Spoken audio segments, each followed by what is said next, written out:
Hey guys, tonight we're wandering into the Scottish Highlands, where mist clings like wet wool and bagpipes hum secrets older than tartan patterns.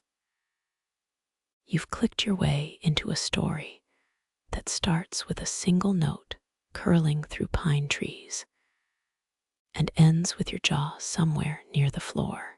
Let's be real, you probably won't survive this tale without a sudden urge to book a one-way ticket to Inverness. So, before you get comfortable, take a moment to like the video and subscribe. But only if you genuinely enjoy what I do here. Drop your location and local time in the comments. I want to know who's braving midnight in Sydney or sipping dawn coffee in Reykjavik. Now, dim the lights, maybe turn on a fan for that soft background hum, and let's ease into tonight's journey together. You're not lost, not exactly.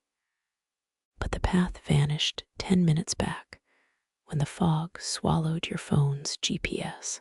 Velvet darkness presses in the kind that makes city folks like you clutch imaginary pepper spray. Then it comes, a low drone rippling through the chill. Not the screech of bagpipes you've heard at parades. This is deeper, a sound that bypasses your ears entirely, vibrating in your molars instead. Heather crunches underfoot as you shuffle toward the source. Your nose wrinkles, peat smoke, and wet sheep as a cottage materializes ahead. Its lone window glows like a jack-o'-lantern's grin. Experts think Highlanders used these crofts as hideouts during the brutal clearances, when landlords burned whole villages for sheep pastures, more than 60,000 displaced. But tonight, one stone hut defies history. The melody shifts, a playful trill now, skimming over those mournful depths. Your pulse quickens. Ever heard a Carnix, ancient Celts, blasted through those 6-foot war trumpets to terrify Romans? Rumor says archaeologists found one buried near here, still hums when the wind hits just right. Coincidence? Sure. Convenient? Absolutely. Closer still. The door's crooked, its planks warped by centuries of rain. You pause. Historians still argue whether Roman legions ever reached these glens, but your hiking boots squelch over a mossy stone. Could be a mile marker, could be an altar. Either way, your thumbs up on this video suddenly feels like a blood pact. A shadow shifts behind the foggy glass. The piping stops mid-note, leaving your ears ringing. 3 breaths pass. 4. Then a new tune slithers under the door. Not a song, a summons. Your hand lifts without permission, knuckles grazing, wood so cold it burns. Somewhere far off, a sheep bleats. The door doesn't budge, but the smell of burning juniper wraps around you. Your grandma had a word for this, tape sirached, that liminal hour when ghosts forget their dead. Too bad she never mentioned the part where your airbimp raiding tanks for haunting-related damages. The drone swells, a hive of bees made of grief and honey. Your forehead thunks against the doorframe. Silly, really. You don't believe in magic, not since the Ouija board incident of 9. But the air thickens, pulling your lungs into rhythm with the pipes. 17 heartbeats. 18. a sneeze building in your sinuses. The latch clicks. Heather tickles your shins like a cat begging for scraps, each purple bloom whispering secrets older than the Scottish Reformation. You swat at a branch of the stuff, half expecting it to hiss. The plants everywhere here, medieval Highlanders used to stuff their mattresses with it. Makes you wonder if your airbnb back in Edinburgh has upgraded to memory foam. Smoke twists from the Croft's chimney in a lazy gray braid. That peat fire's been burning since before Bonnie Prince Charlie's ill-fated Culloden March.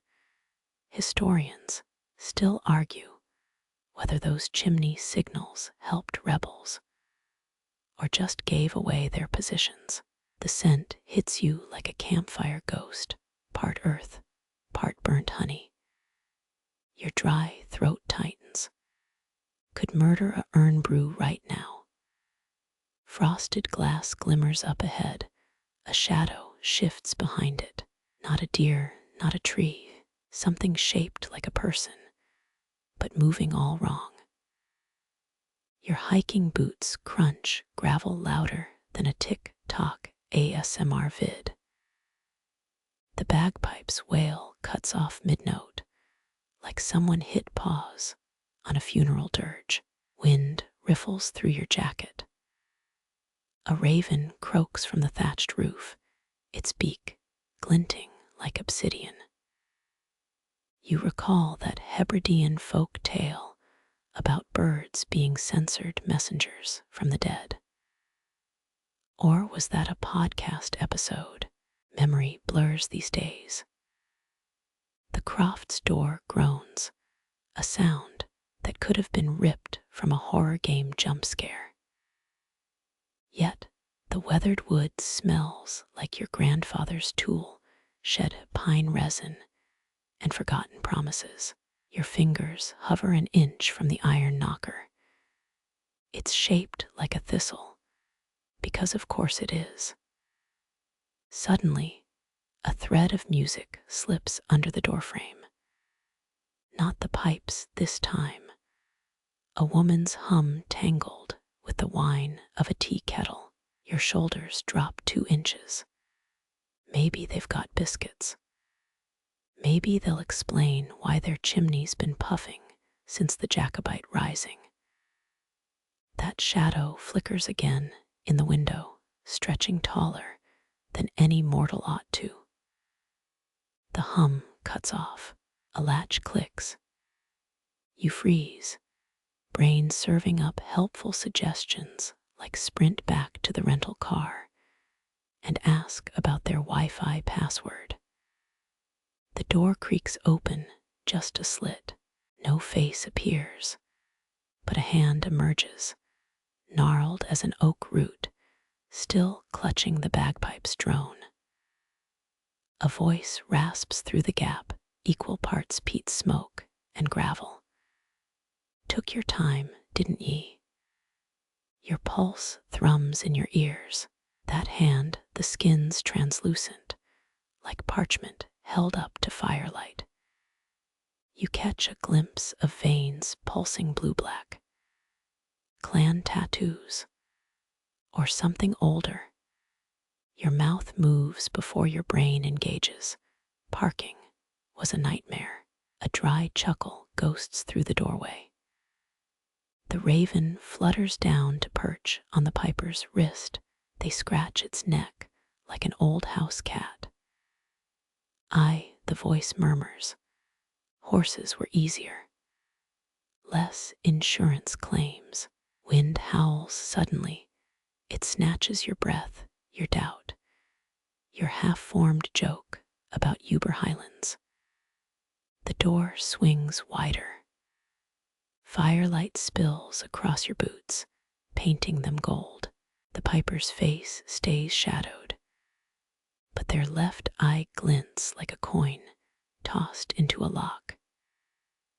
Inside, a kettle whistles on the hearth, a proper black cauldron thing that's seen more boils than a Glasgow dermatologist.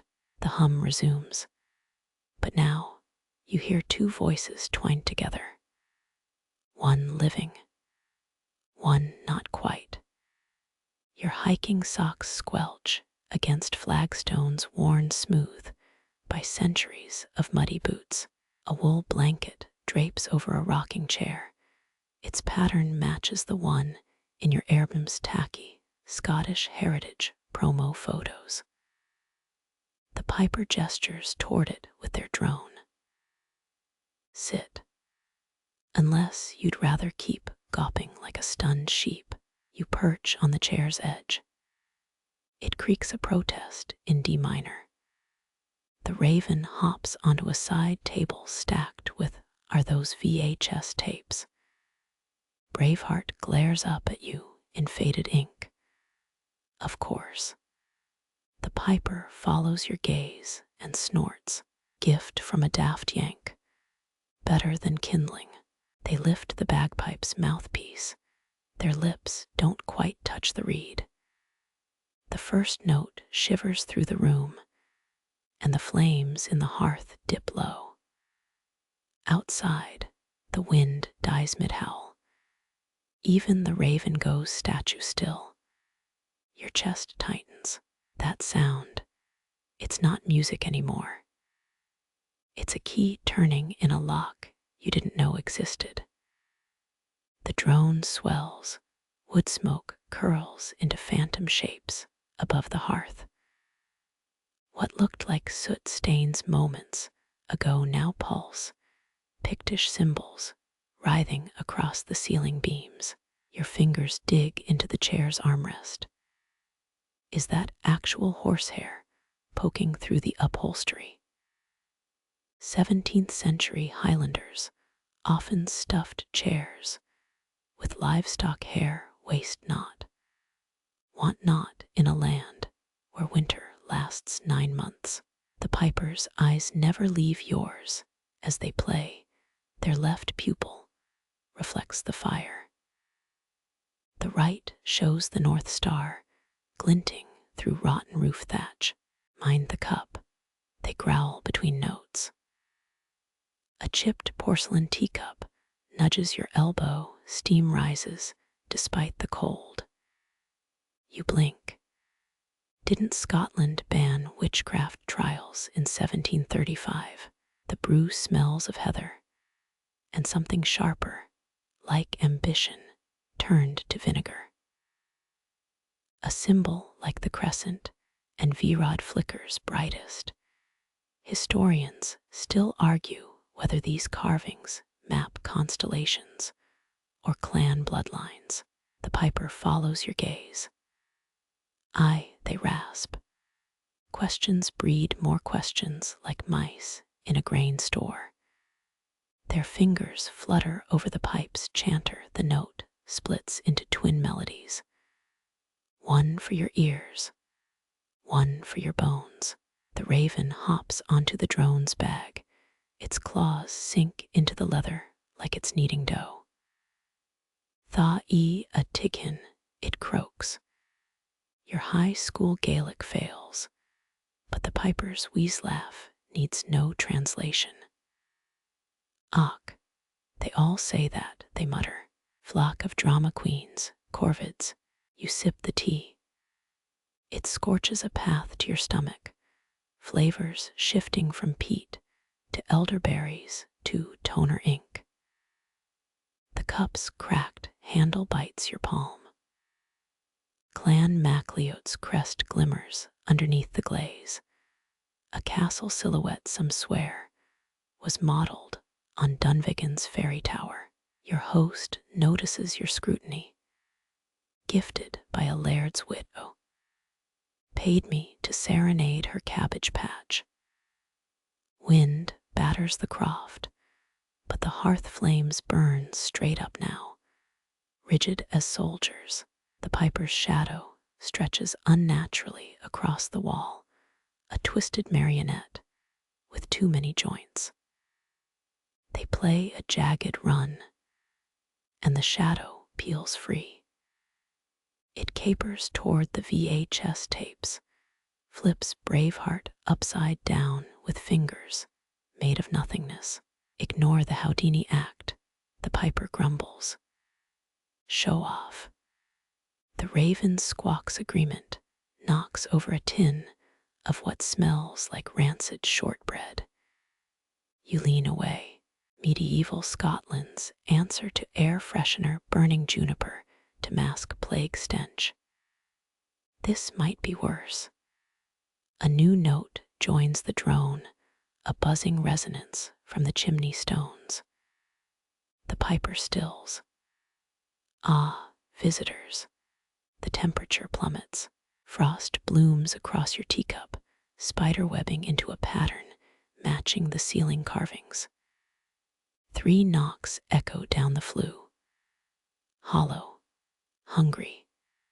The raven puffs up double its size, a feathery linebacker. The piper sighs. Dinny fret. They're just returning the ladle. Something clatters into the fire pit, a rusted utensil fused with melted garnets. Always stealing, always giving it back wrong. They kick the ladle into flames. It screams like a stoat's. Wetting. You choke on your tea. The piper thumps your back with a strength that rattles molars. Breathe, city mouse. They're bampots, not bodedges. Your eyes water. Legend says unsupervised kitchen implements invite dark fae. But you're pretty sure that's a Tumblr post, not folklore. The fire dims to emerald. Shadows congeal near the rafters, forming a shape with too many antlers. The piper spins a fierce melody. The drone shrieks like a banshee with a burnt tongue. Antler shadows dissolve into smoke rings. Fashion police, the piper explains. Hate my taste in curtains. You glance at the sole window, a moth-eaten plaid rag draped over cracked glass. The view outside has shifted. Where there was more land, now stands a mirrored lock reflecting an inverted croft. A woman waves from its doorway, identical to the piper, but her pipes coil like serpents. Your host spits into the fire. The vision pops like a soap bubble. No see we besom, they mutter. The raven cackles. Or maybe it's just choking on a moth. The chair creaks louder, its horsehair stuffing pricks through fabric. You shift and hear a muffled clink. Lifting the cushion reveals a rusted handbell etched with runes. The piper freezes mid-tune. Leave that be, last tourist who rang it, summoned a stampede of spectral sheep. Their eye twitches, still finding hoofprints in the oatcakes. You drop the cushion like it's scalding. The drone resumes, lower now. A sound felt more than heard. Flagstones tremble underfoot. Heathen-era prayer stones. Some claim, though archaeologists blame glacial shifts for their patterns. The vibration crawls up your spine. 1,000 ghostly caterpillars tap dancing on vertebrae. Cold metal brushes your ankle, the ladle's back, garnet eyes glowing. You kick it toward the hearth. The piper nods approval. Smart. Last lad tried to pocket it, spent a fortnight speaking in spoonerisms. Their chuckle spirals into a coughing fit. The raven thumps their shoulder with a wing. Moonlight slices through cracks in the roof, silver strips painting the floor like jail bars. The piper sags, suddenly frail. Time, they whisper, ticking thing, chewing holes in the world's coat. The bagpipe wheezes, its leather shriveling like parched skin. The teacup cracks clean in half. Dregs pool on the table, forming a map of forgotten isles. You reach to trace the coast, but the raven pecks your wrist. Leave the cartography to ravens, the piper warns. They see borders as suggestions. Firelight flares gold again. Normalcy slams back like a slammed door. The visionometer resets to 0. No antler shadows. No mirrored locks. Just a damp tourist, a bird with attitude, and a piper tuning their instrument with a dagger. They stab the dagger's tip into the chanter.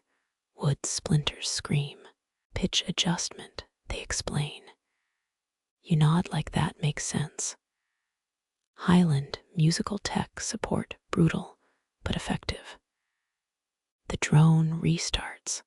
A wounded bear's growl this time. Smoke tendrils spell words above the hearth, old Gaelic script that melts before you can parse it. The piper watches you squint. Poetry, they mock, or my grocery list. Depends on your translation. Your phone buzzes. The sudden Nokia ringtone apocalyptic in the Croft's hush. The raven dive bombs your jacket. You fumble to silence it, screen flashing no service over a pixelated thistle. The piper's grin shows too many teeth. Aye, laddie, you're in the other network now. Wind shrieks through the chimney. It carries a woman's laughter and the crackle of parchment burning. The piper stiffens. Their next note rips a vertical tear in the air, a jagged wound showing stars that shouldn't exist. The raven hops toward it, head cocked. Don't, the piper warns.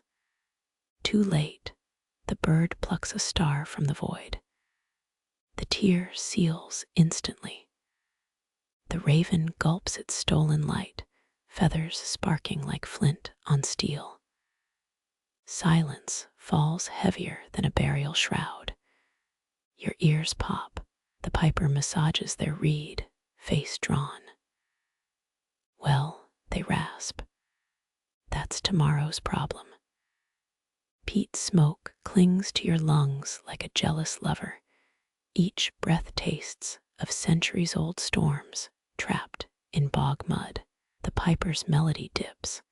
Flame shadows reenact a clansman's ambush on the soot-blackened ceiling. A spectral dirk plunges into shadowy ribs. Then both dissolve into smoke rings.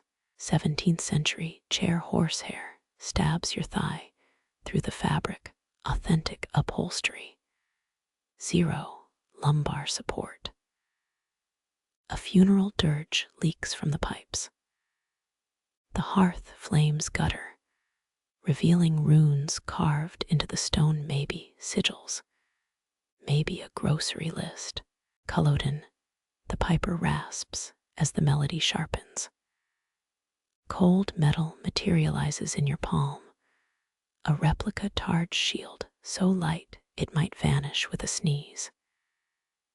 Historians still argue whether Jacobite rebels greased their leather shields with sheep fat or goose grease. Neither explains why yours smells like expired sunscreen. The raven pecks at your makeshift weapon. Mile malade, it croaks Gaelic for 1,000 curses or good dog, depending on your dealer. You shoo it away. The shield dissolves into sparks and reintegrates as a moth-eaten plaid over your knees.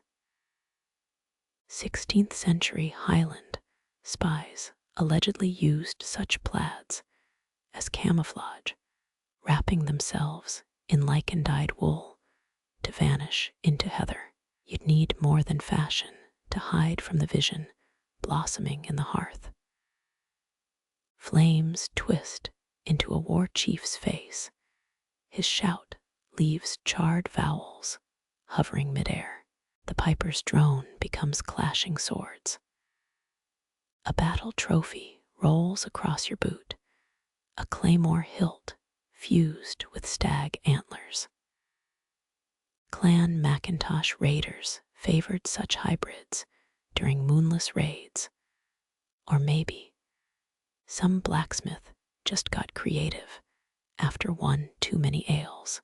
Time hiccups. The Croft's walls melt into rain-lashed moorland. You're knee-deep in a quagmire beside a kilted warrior who's glaring at your sneakers. "Nigh sin ardicial," he growls. Your high school Gaelic scrambles to parse it. Either we'll do our best or pass the haggis. Before you decide, an arrow sprouts from his left eyeball. You lurch back, chair legs screech against flagstones. The vision dissolves. The piper watches, unimpressed, reliving Glenshiel. They guess. Or was it the sheep hide in brawl? The raven coughs up a musket ball into your teacup. 18th century ammunition or a petrified Malteser? Hard to tell. A new tune spills out slower now. The fire projects love letters onto the ceiling rafters. Faded ink reveals a matchmaker's plea. Urgent, young Lachlan prefers his cousin's husband's sister. Send oatcakes. The piper snorts. Romance, they sneer. Fatal sport, like haggis hurling. Your teacup refills itself with liquid suspiciously similar to windshield wiper fluid. You fake a sip. The Croft's lone window frosts over ice crystals, arranging into tragic couplets. A woman's face presses against the glass, lips moving soundlessly. Clan Fraser emblem at her throat. The raven taps Morse code against the armrest.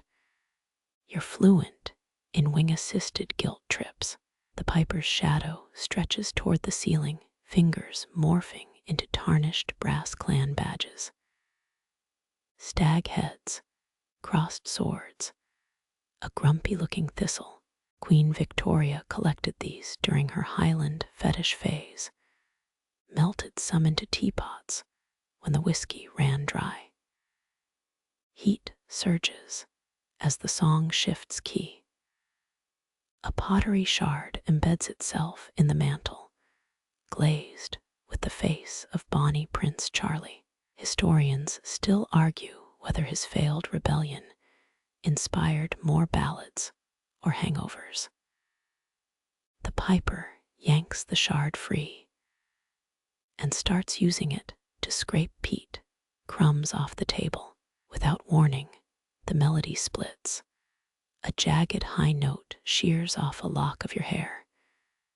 It drifts into the hearth, combusting into a mini solar flare. Avert your eyes, the piper warns. Too late, purple afterimages dance across your vision, forming the Latin phrase acta est fabula. The play is over. Fitting, considering your burgeoning migraine. The raven drops a hatpin into your lap, rusted, crowned with a tarnished crow's skull. You half expect a pop quiz on Victorian mourning jewelry. Keep it, the piper advises. Fends off poets and door-to-door herring merchants. A muffled wail rises from beneath the floorboards. The piper stomps once, silence follows, thick and sulky. Moody teenager ghost, they explain. Discovered poetry in 1826. Never recovered. Their fingers dance faster, stitching the melody back together. The hearth shows two lovers arguing across a misty glen. Her tartan sash bleeds, indigo dye into a burn. Your knees creak when you stand, partly chair-induced rigor mortis, partly dread. The brooch prickles against your sternum, its hidden thistle, thorn a reminder that Scottish hospitality often draws blood. As the last note fades, the Croft exhales. Flagstones cool underfoot. The raven plucks a glowing ember from the fire and swallows it like a communion wafer. The piper watches you through the smoke. Sleep, they murmur, not a suggestion. The command vibrates in your molars, a subsonic lullaby older than written word. You slump into the chair's needles embrace, visions of candle makers and cuckolded lairds swarming behind closed lids. Somewhere beyond the peat haze, a clock chimes 13. Or maybe it's just the raven laughing. The raven's swallowed ember glows through its breast feathers, a faulty Christmas bulb trapped in a taxidermy project. Shadows stretch like taffy across the Croft's walls, then snap into human silhouettes. A dozen spectral mouths open in unison. Their harmonies vibrate your fillings. One tenor's mustache drips with what you pray is mutton broth. A chill creeps up your spine, not from ghosts, but the draft those Victorian poets wrote sonnets about. The piper's drone resonates in your sternum, each pulse loosening memories you didn't plant there. A woman's voice cuts through the chorus. Hogmanay mourn blood on the rowan tree. 17th century Scots lit bonfires on New Year's to repel witch ravens. Or maybe they just really enjoyed arson. 5 notes coil into a braid above the hearth. It unravels, revealing a boy chiseling spirals into standing stones. His mallet strikes sync with your heartbeat. Historians still argue whether Pictish symbols were star maps or Paleolithic Yelp reviews. The boy turns, frostbite blackening his fingertips, and winks. The raven retches again. Out plops a tooth, possibly human, possibly from a very ambitious beaver. Burial gift, the piper mutters. Or a souvenir from Bannockburn's dental record. You nudge it with your shoe. It squeaks. Of course it squeaks. Shadow hands pluck at your sleeves. One deposits a coin in your palm. 1,745 Bonnie Prince Charlie Cumberland's head counterfeit. Worthless then, worth 3 pints of ale now. The piper snatches it. Mine, they say. Lost this during an entrepreneurial misunderstanding. Cold air pools at your ankles. You glance down. Translucent feet stand inside yours. A kilted ghost scowls, gesturing at your fusion of sock and spirit limb. Doublet stealer, his voice echoes. You point to your moth-riddled sweater. He grimaces, disappears through the floorboards. The chorus swells. A nursery rhyme about drowned sailors seeps into the stones. Your tongue remembers the Gaelic words. Your survival instinct vetoes, singing along. 3 specters whirl past their dance steps, splashing phantom peat water on your shins. Welcome to Scotland's wettest flash mob. A new shadow unfurls on the ceiling, Queen Victoria nibbling shortbread in a haunted bothy. Her diary entries described Highland spirits as quaint, if underdressed. The piper's tune warps into a jaunty strathspey. The monarch's spectre flips them off with Georgian elegance. Something tugs your earlobe. The mustachioed tenor whispers hotly about stolen sheep, or possibly a recipe for sheep soup. His breath smells of fermented heather. You offer the raven as tribute. It side-eyes you, then pecks his nose into mist. The hearth belches, flames rearrange into a medieval tavern brawl. A claymore-wielding barmaid chases patrons with a ladle. 700 years later, archaeologists found petrified haggis chunks in Edinburgh drains, suggesting some traditions never die. You half expect to see Uber Eats scrolls in the background. A child's laugh ripples through the chorus. Her shadow skips circles around the croft, leaving frost blossoms in her wake. She stops, presses a blue-tinged palm against yours. Images flood your skull. A loom strung with horsehair. Your knees buckle. The chair catches you with a martyred creak. The piper's drone hitches their laughing. Margaret's ghost, they wheeze, still touchy about her weaving technique. Cold metal sears your palm. The thistle brooch's thorn pricks draw blood. Drops hit the floorboards, blooming into ink-black thorns. The raven gobbles one and coughs up a moth with your face on its wings. Surrealism, Scotland's least marketable export. The piper plays a jarring dissonance. Glass shatters somewhere in the dark. Shadows fray like old knitting. Margaret's ghost pouts. The queen's spectre applauds with ironic vigor. Your sock feet phase through 3 more disgruntled ankle grabbers on the way to the door. Dawn's first blush bleeds through the window.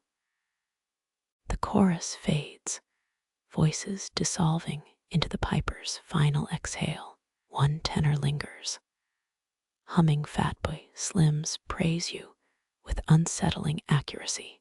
Centuries dead, still ahead of the zeitgeist. The raven's ember dims to a coal. It stares at you, unblinking. Translation: sleep now. Complain later. You slump into stained horsehair cushions, crusted haggis flecks, and all, somewhere beneath the floorboards, the poetry-obsessed ghost sighs dramatically. For once, you agree. The brooch's thorn sting fades, replaced by hearth smoke clinging to wool skirts. Your 6-year-old knees press into braided rushes, but these floorboards feel too real. Gran's spindle whirs, horsehair threads glint like spider silk in firelight. Her mutterings blend Gaelic and complaints about a neighbor's show-off cabbages. A peat brick cracks, sparks mimic fireflies escaping the flames. You count them, 37, 38, until Gran's calloused hand blocks your view. Dropped 3 stitches for your daydreaming, she scolds. Her thimble glints, a repurposed Elgin marbles button smuggled by a thrifty ancestor. Oatcakes blacken on the griddle. Their char smells like the hipster cafe near your apartment. £8 for artisanal carbonization.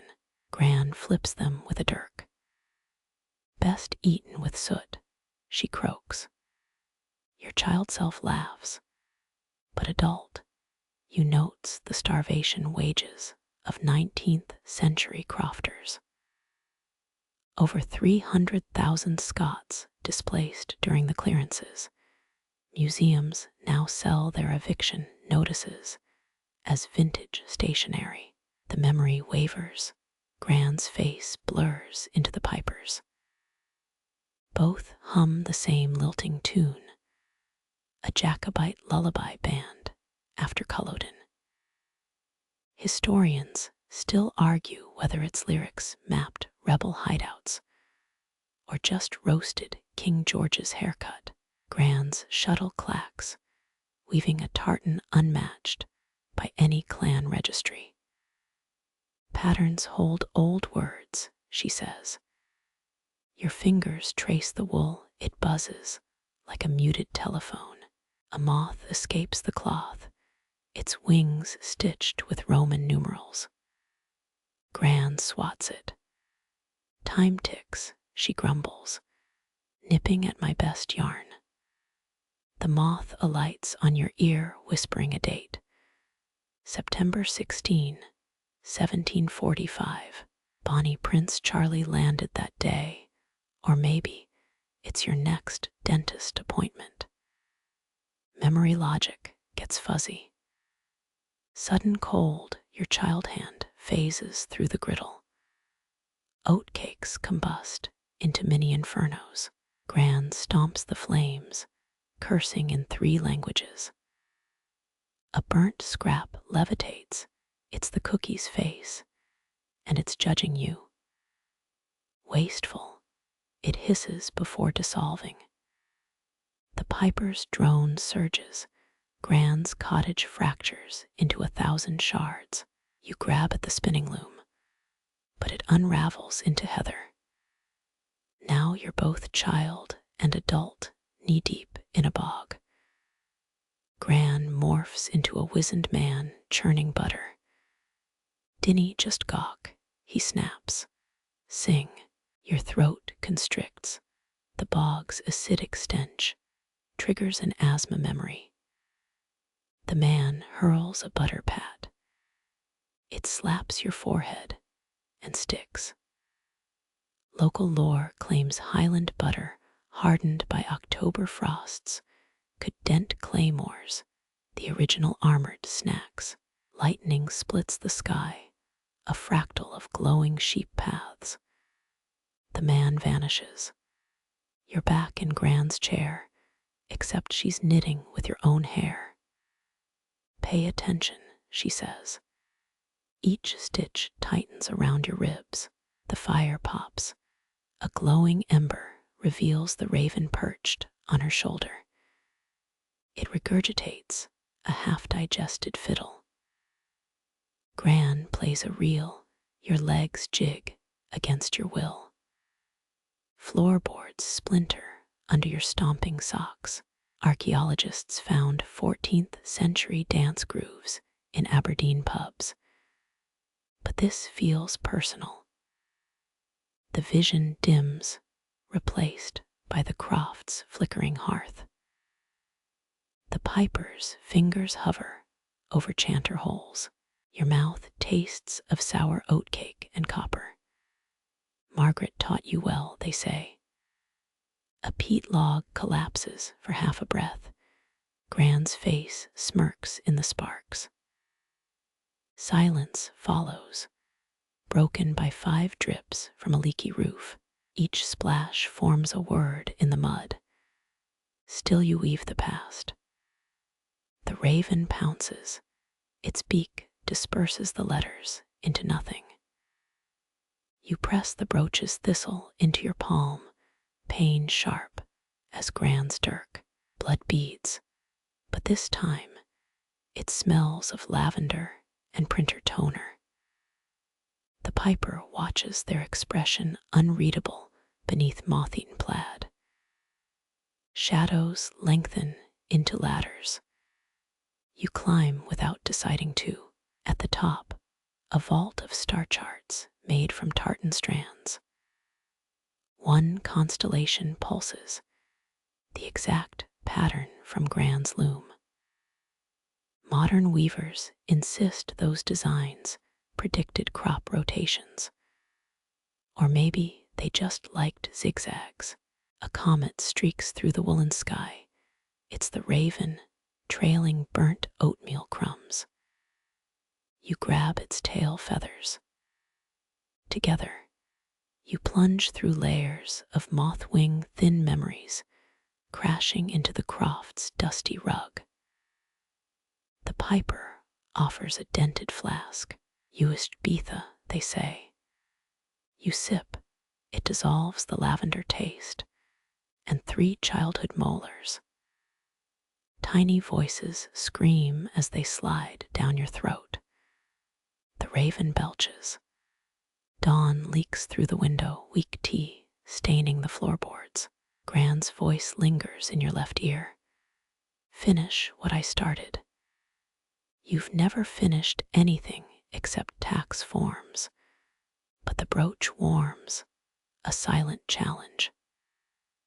Somewhere beneath the peat smoke and moth dust, a loom begins to click. Moonlight bleeds through the Croft's lone window. The piper's drone braids with its silver threads. Your brooch pulses in time, or maybe that's your heartbeat mimicking the loom's relentless click, click, click. A moonbeam hooks under the hearthstones. The entire floor peels upward like old wallpaper. Rotting wood transforms into pine needles under your boots. You're standing in a forest of towering Caledonian pines, their resin scent drowning the peat smoke. Someone's humming the same 4-note motif from Gran's spinning song. You turn, the piper perches in a skeletal oak, legs dangling. All forests are just unrolled furniture, they muse. Their chanter drips sap that hardens into perfect 8th notes. You pocket one, it melts into your jeans, leaving a sticky G-sharp tattoo. Wind whistles through the pines. Each gust sounds like a distant warship's horn. Those very trees built Britain's 18th century navy. Highland timber became masts that ruled the waves. The piper kicks a pinecone onto your head. Afore that, chewing gum, they snort. Turns out old-time Scots gnawed pine resin like juicy fruit, though less juicy, more gym sock flavor. Naked roots snake around your ankles. You stumble and catch yourself against a trunk carved with angular symbols. Your thumb traces the grooves. They match the tartan from your childhood memory. Historians still argue whether these carvings guided lost hunters or just recorded which trees made the best ale barrels. The piper spits. Fools. These are dance steps for hibernating bears. Moonlight condenses into liquid mercury, pooling in your cupped hands. It shows reflections, not your own, a chain of women carding wool beneath these same pines. Their spindle sparks catch the needles ablaze. You smell burning hair, but it's just the piper roasting a moth on their chanter. Protein, they say, offering the charred wings. Shadows shift. 3 spectral stags materialize, antlers tangled with cobwebs. Their hooves stamp the rhythm of Jacobite retreats. The largest bows, you mount it on instinct. It charges through the forest, shredding your sleeves on pine bark. Behind you, the piper whoops, flinging musical notes that explode into bioluminescent fungi. You're gaining speed until the stag halts at a cliff's edge. Below, the Croft's ruins glow like dying embers. The piper materializes beside you, breathless. Almost missed the finale, they pant. Their bagpipe inflates like a hot air balloon patched with squares of Grand's tartan. You grab hold. The instrument lurches skyward, its drones whistling through bullet holes left by redcoats. Or maybe woodpeckers. Wind slaps your face raw. The piper shouts over the noise. 14% of Scottish soils still radioactive from Chernobyl. Don't lick the clouds. Rain begins. Each drop contains a flickering memory. You catch one on your tongue, a Victorian child crying over a broken hurdy-gurdy. The piper groans. Sappy drivel. Here, try this one. They flick a droplet at you. Now you're tasting a 1987 dental hygienist's anxiety about her perm. The bagpipe deflates, you crash into a peat bog. Cold sludge fills your boots.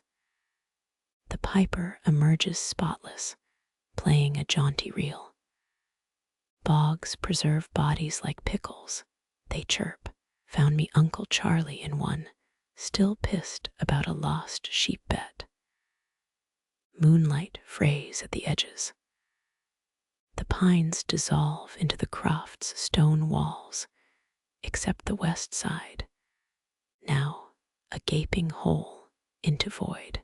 The piper yanks you back as the floorboards snap like stale breadsticks. Roofs next, they warn, but the collapsing rafters form a perfect spiral staircase. Up you climb, each step squeaking out a different bagpipe grace note. At the top, Grand's loom, reassembled from falling shingles. The piper presses a shuttle into your hand. Finish it proper, they whisper, then vanish with a pop of overstressed sheep bladder. You weave. The threads squirm, wool transforms into copper wire, then willow branches, then licorice laces, a final pull, and the tapestry depicts your own face aged 80. It winks. Your arthritic future self mouths. Don't sell the brooch. Dawn shatters the vision.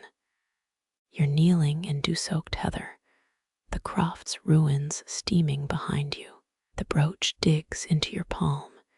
Its thistle pattern now includes a single pine needle. Somewhere above, a raven laughed. Or maybe it's just your stomach growling. Your stomach's growl harmonizes with the raven's croak. The piper's drone fractures into war cries. Mist solidifies into jagged silhouettes.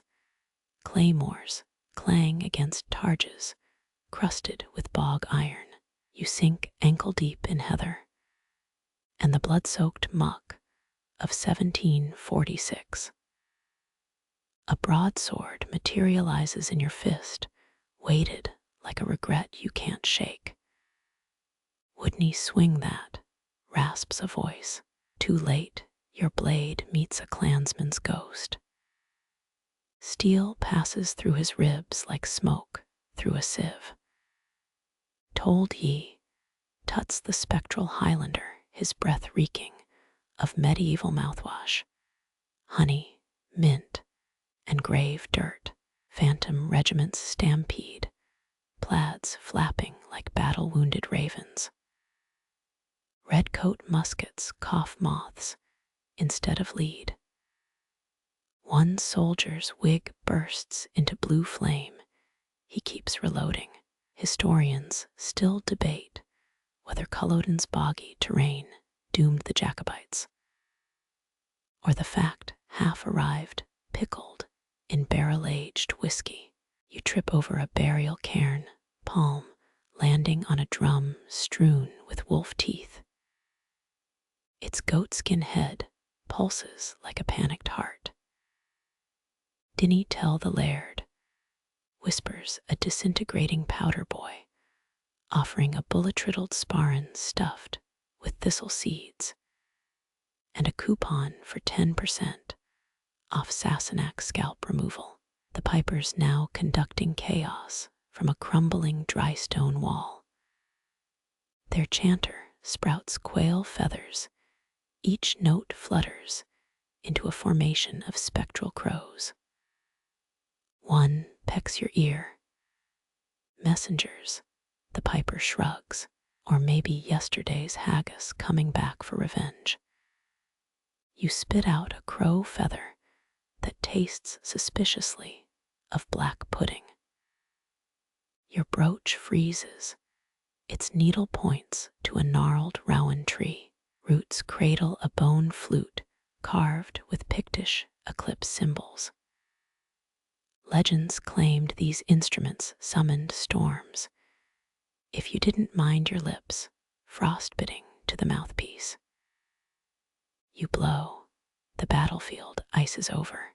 A redcoat ghost slips mid-charge, cursing in Latin hexameter. Focus. A. The piper kicks a frozen musket ball at your shin.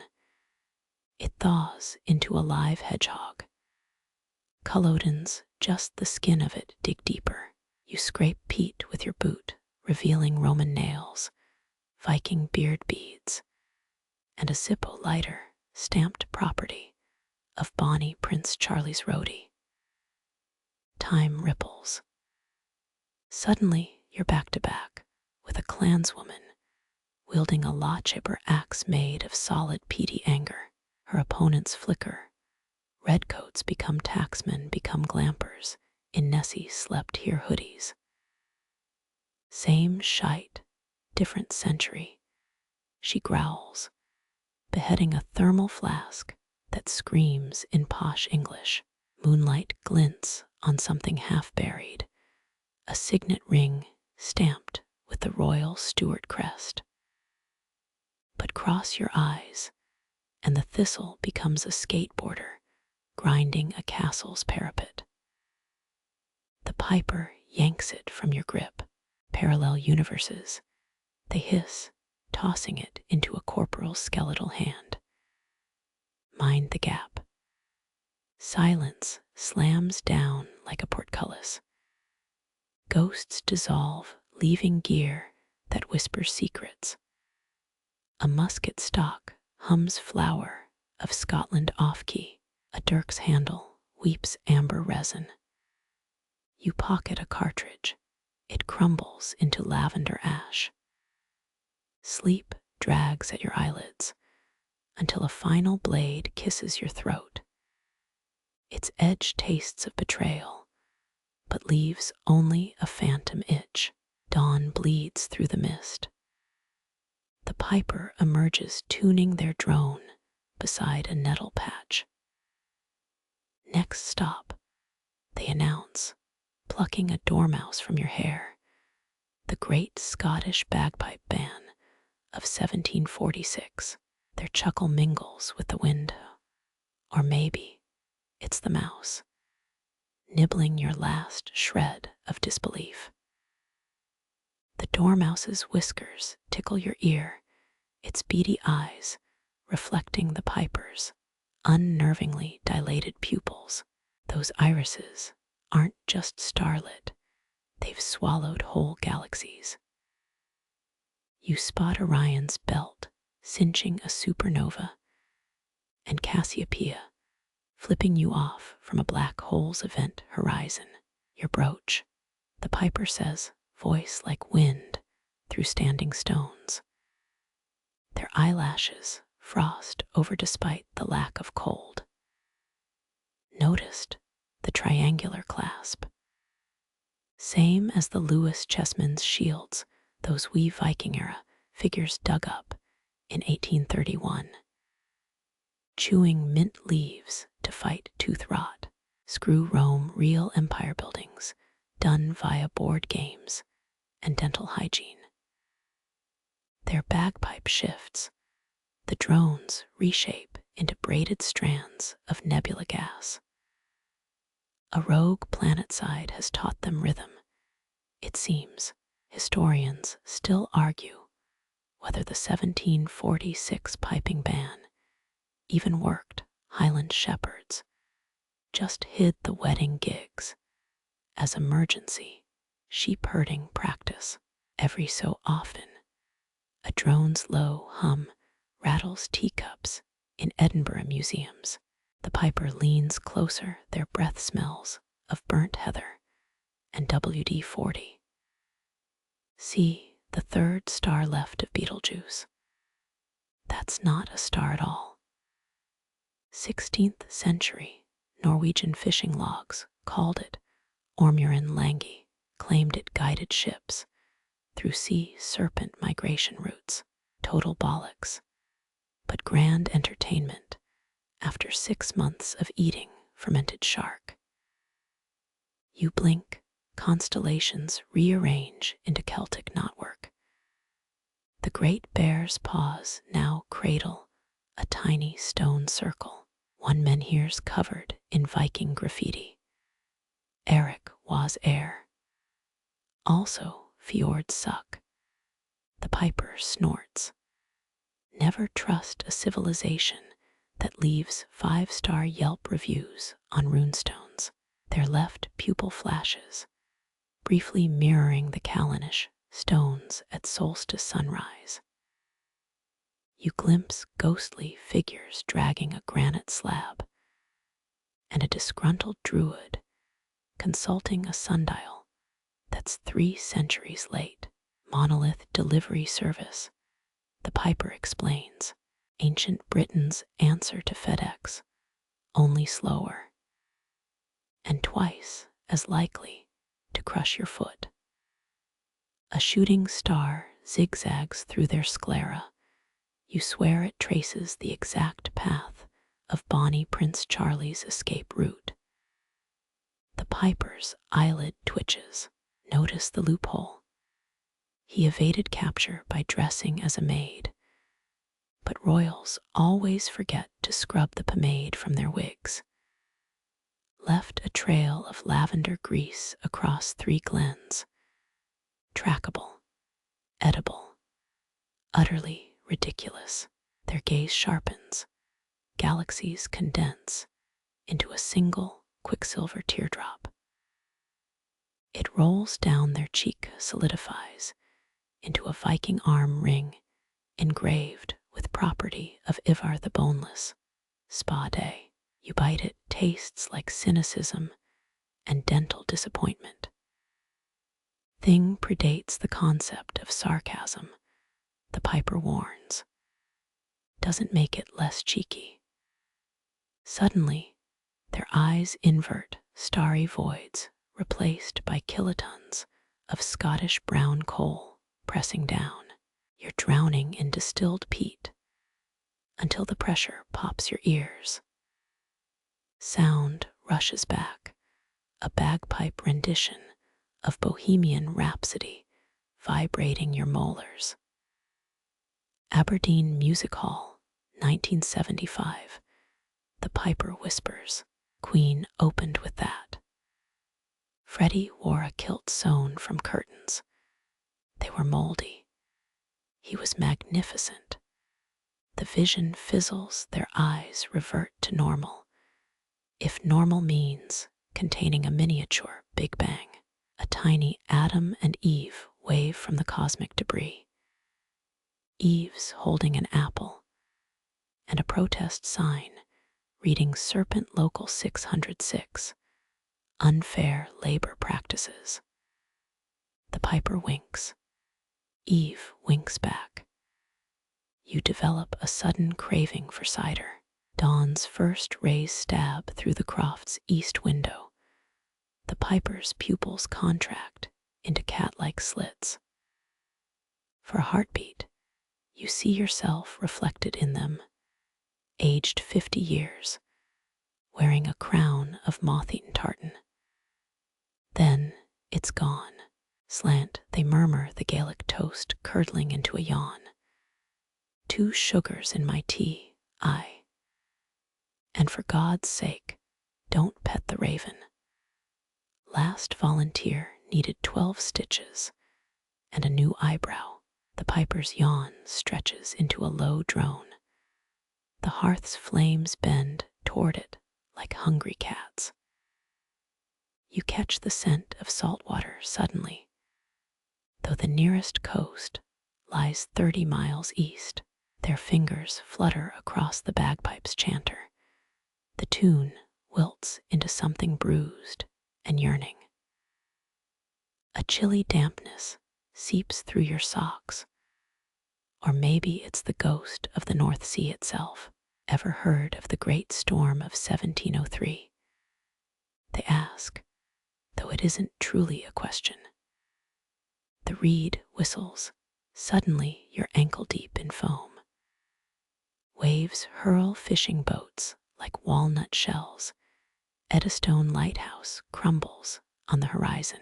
2,000 ships sank that week, but one captain sailed straight into it, fella named Alistair MacTavish, though his crew called him Biscuit for reasons involving weevils and poor life choices.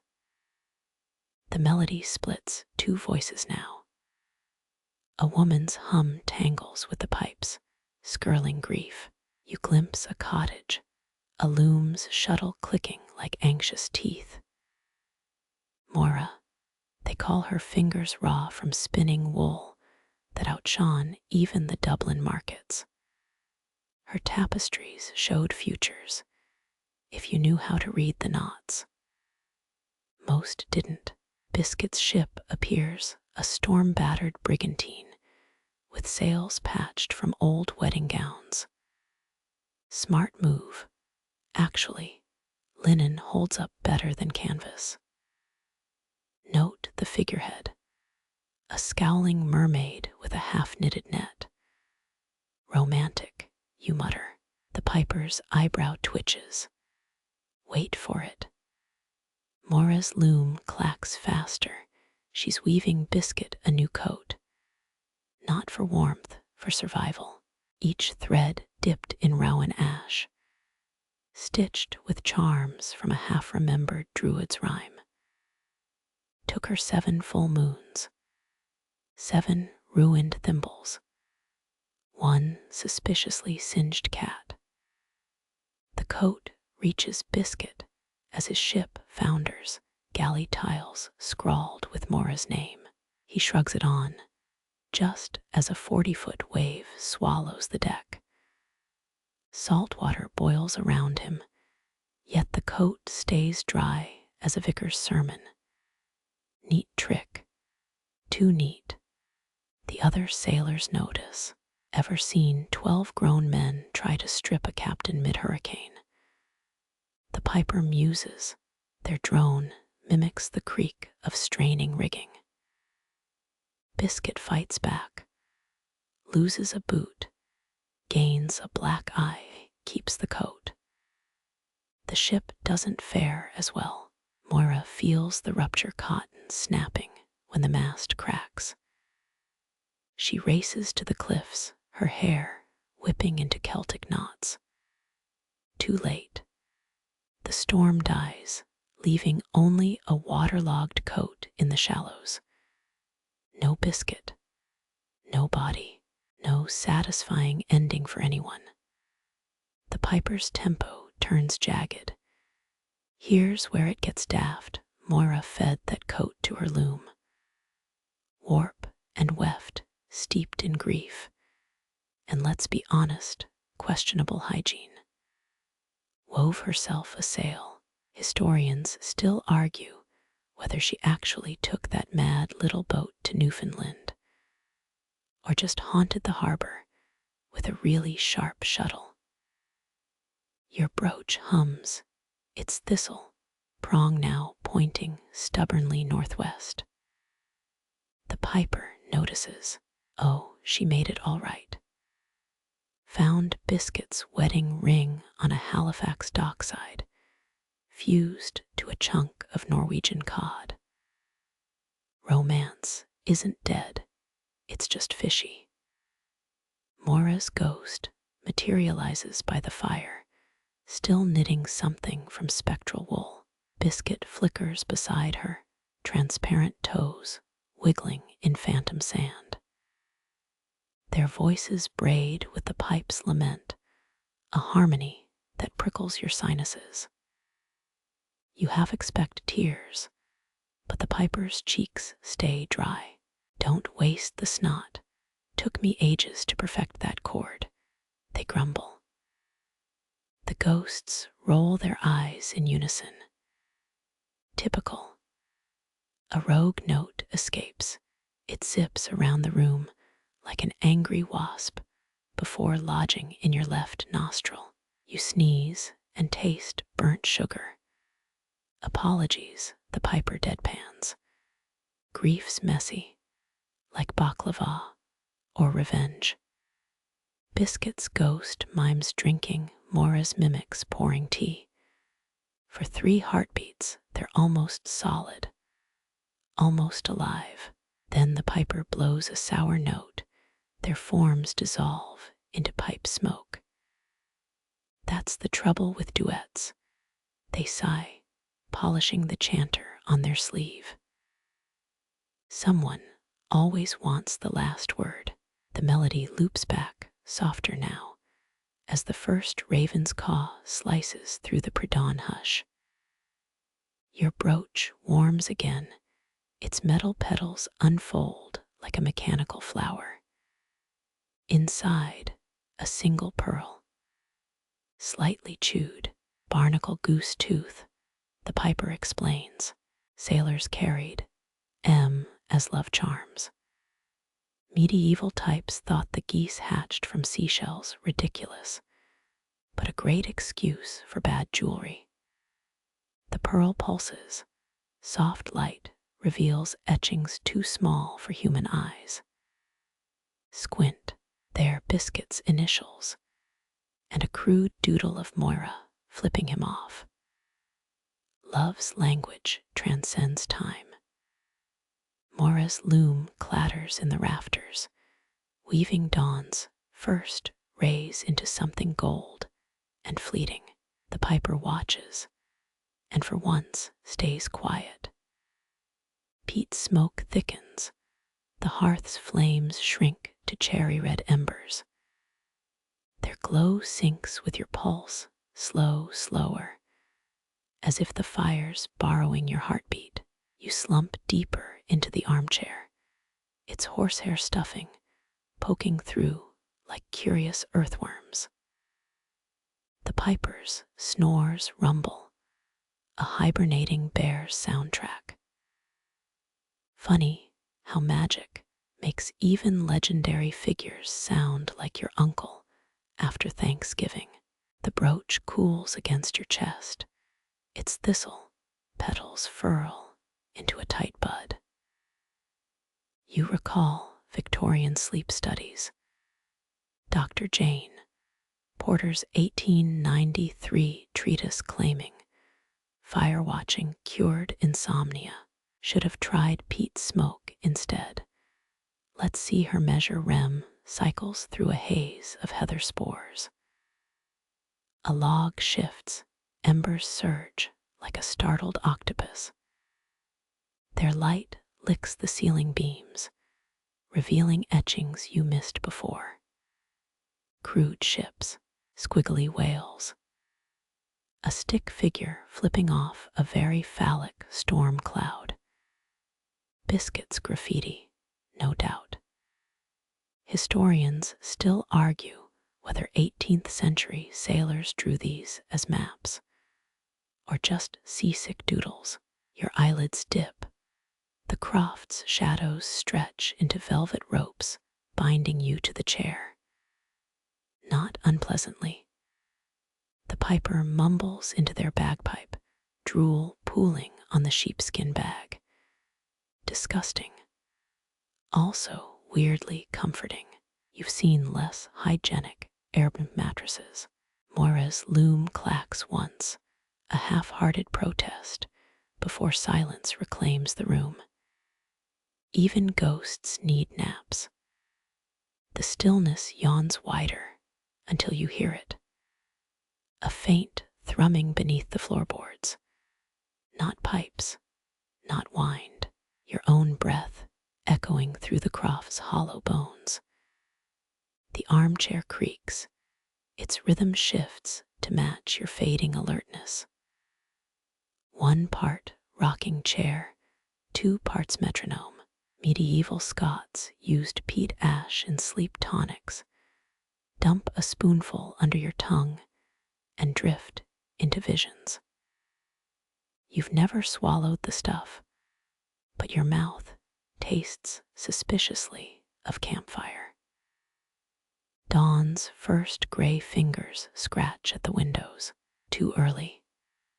The piper kicks their foot a dreaming twitch and knocks over an empty whiskey bottle. It rolls, stops at your boot. Glowing letters swim in the glass. Eiley's amber nectar, distilled during plagues. Tempted, smoke weaves through your hair, heather-scented fingers braiding your thoughts into slurry. Remember the brooch's pearl. Squint. It's changed, swollen to marble size, with a tiny ship marooned inside. Moira's sailboat, or just a yeast bubble in whatever cursed beverage this is. The piper snort awakens, blinks at you with one crusty eye. Don't, they croak, then collapse backward into sleep. Their droning resumes, a sleep apnea lullaby. You count sheep, but they're all wearing little tartan life jackets. Biscuits influence, ruins everything. Embers dim to garnet specks, your pulse the only light now. Some claim bagpipes were sleep aids for Highland sentries, warriors lulled by their own breathy weapon. Doubtful, but here, the evidence drones on literally. Cold seeps through your souls, the ghostsy returning. Salt crystallizes on your eyelashes, your last conscious thought, wondering if Victorian Dr. Porter ever napped in a haunted croft, and whether she admitted it in her dumb, fireless reports. The brooch's thistle pricks your palm, not enough to wake you, just enough to tether.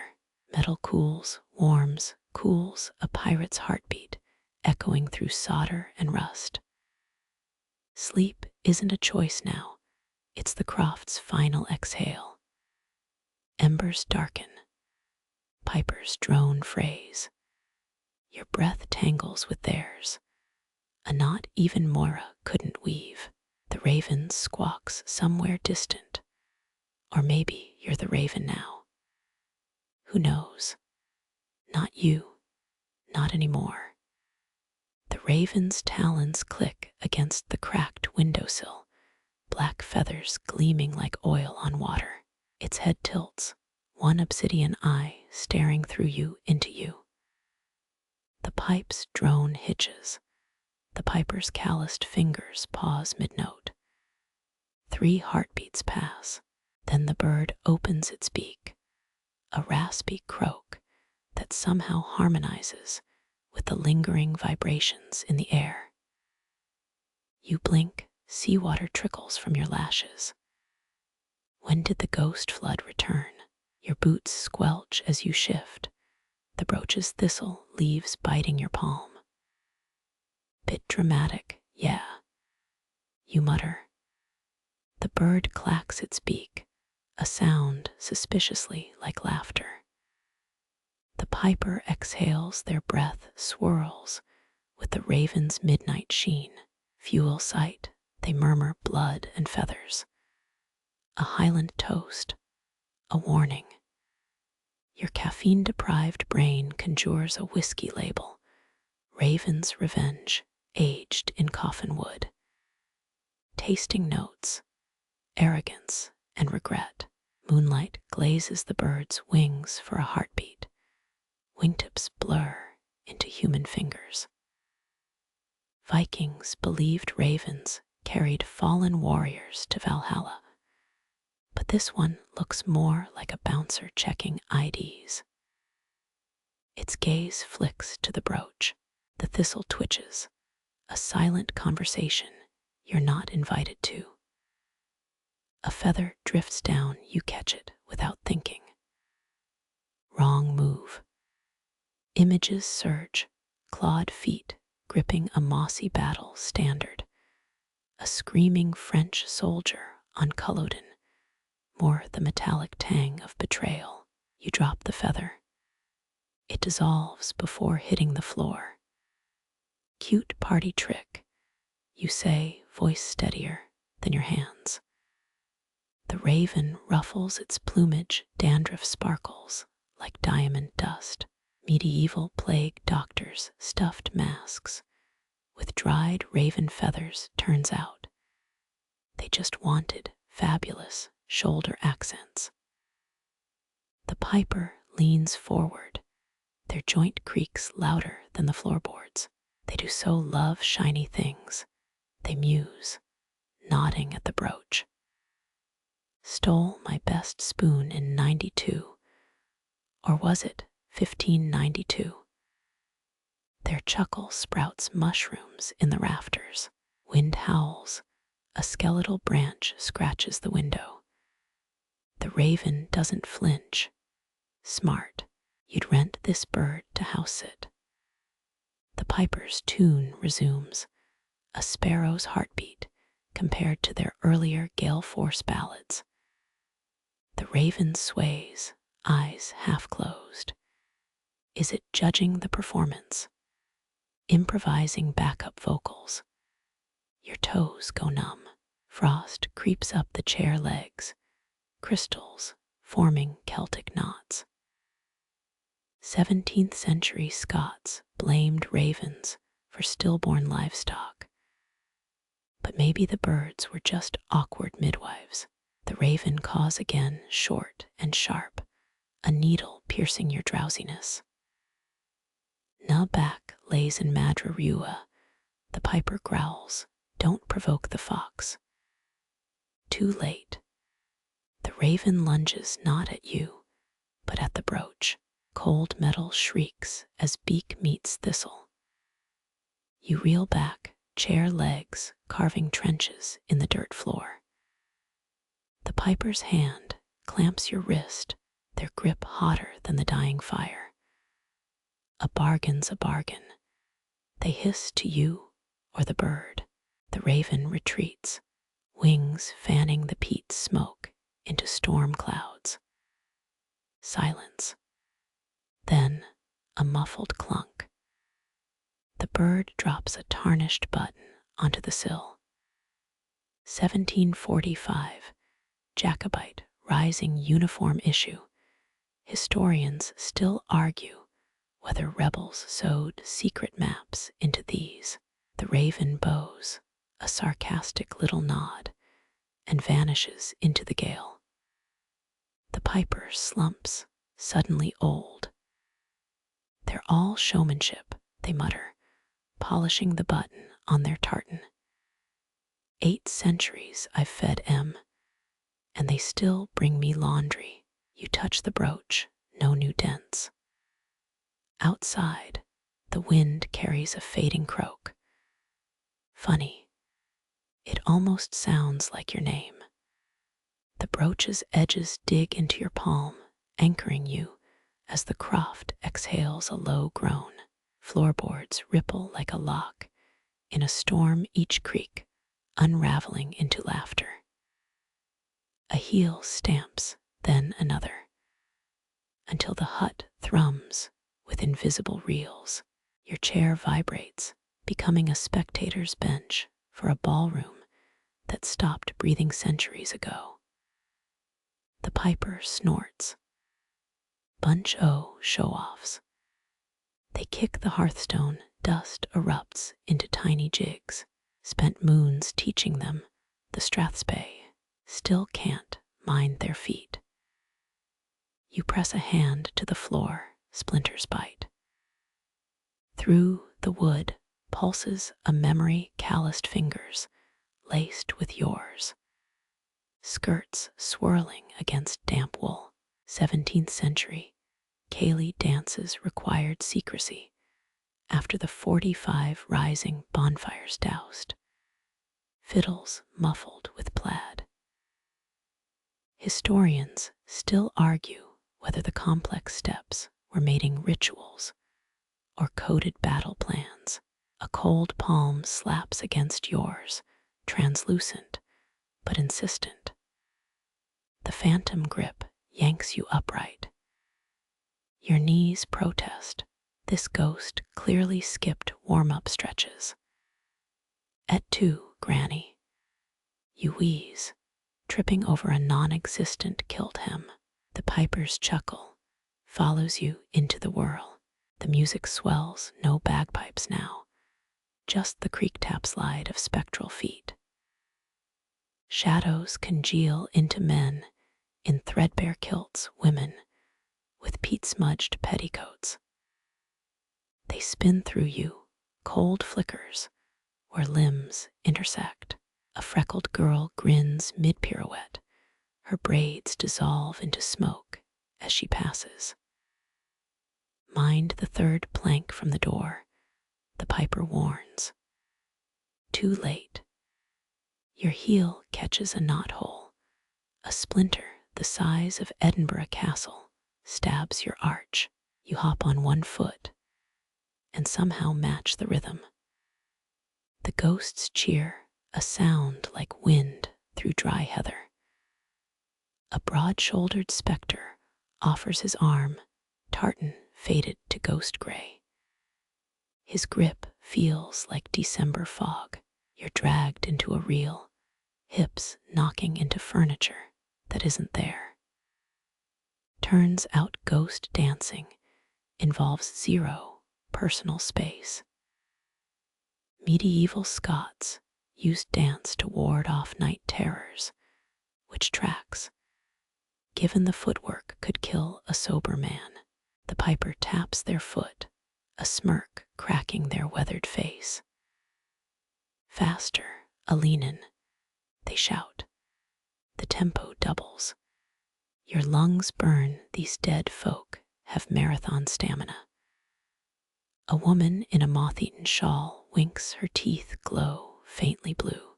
She spins you so hard your vision blurs into a tartan kaleidoscope. Someone steps on the raven's abandoned button. It skitters into the firelight. Suddenly, the dancers freeze. The room holds its breath. The button spins, slows, clatters flat. A collective sigh shakes the croft. The piper frowns. Dinny fret, it's just Willie. Dropped his sparrin at Bannockburn. The specters dissipate, leaving a chill sharper than lost whiskey. Your calf muscles scream betrayal. The floorboards lie still, too still.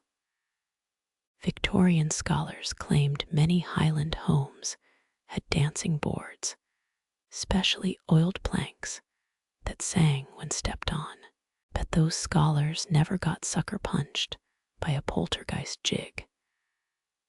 The piper offers a chipped mug, smelling suspiciously of kerosene. You decline. Suit yourself, they shrug, draining it. They'll be back at midnight, always do. Never could resist a captive audience. Outside, the wind hums a waltz. You stare at the brooch, its thistle, now faintly pulsing. The piper follows your gaze. Clever bit, that. Stole it from a tinker in Ock when were trousers invented. Their cackle rattles the cobwebs. A floorboard creaks lonely now. You press your ear to the wood. Distant clapping, or maybe just the cottage settling. Either way, your hips vote for immediate evacuation. The piper watches, eyes glinting. Sleep with one foot on the floor, they murmur. They'll think you're still dancing. You rise, ankles popping like gunshots. The ghosts remain silent. Smart move. Even spirits know not to mock the living's sad mortal joints. Wind claws at the croft's walls, its howl harmonizing with the bagpipes rising keen. The hearth fire gutters, casting frantic shadows that mimic your own racing pulse. You grip the brooch tighter, its thistle now pricking your skin like a furious bumblebee. The piper's fingers sprint across the chanter, notes splintering into a manic reel. Their foot stomps the floorboards, a drummer gone feral. Rain pelts the roof, each drop hissing through the thatch, as if the storm itself seeks entry. In 1703, similar gales flattened entire Edinburgh tenements, scattering Whig powder and parliamentary decrees across the Firth. Tonight's tantrum feels personal. A raven slams into the window, beak open in a silent shriek. The piper snarls, a sound deeper than the storm. Aye, we ken. Away hame, ye feathered tattletale. They chuck a peat brick at the glass, missing by several degrees of spite. Folk once nailed dead birds to barn doors to appease storm spirits.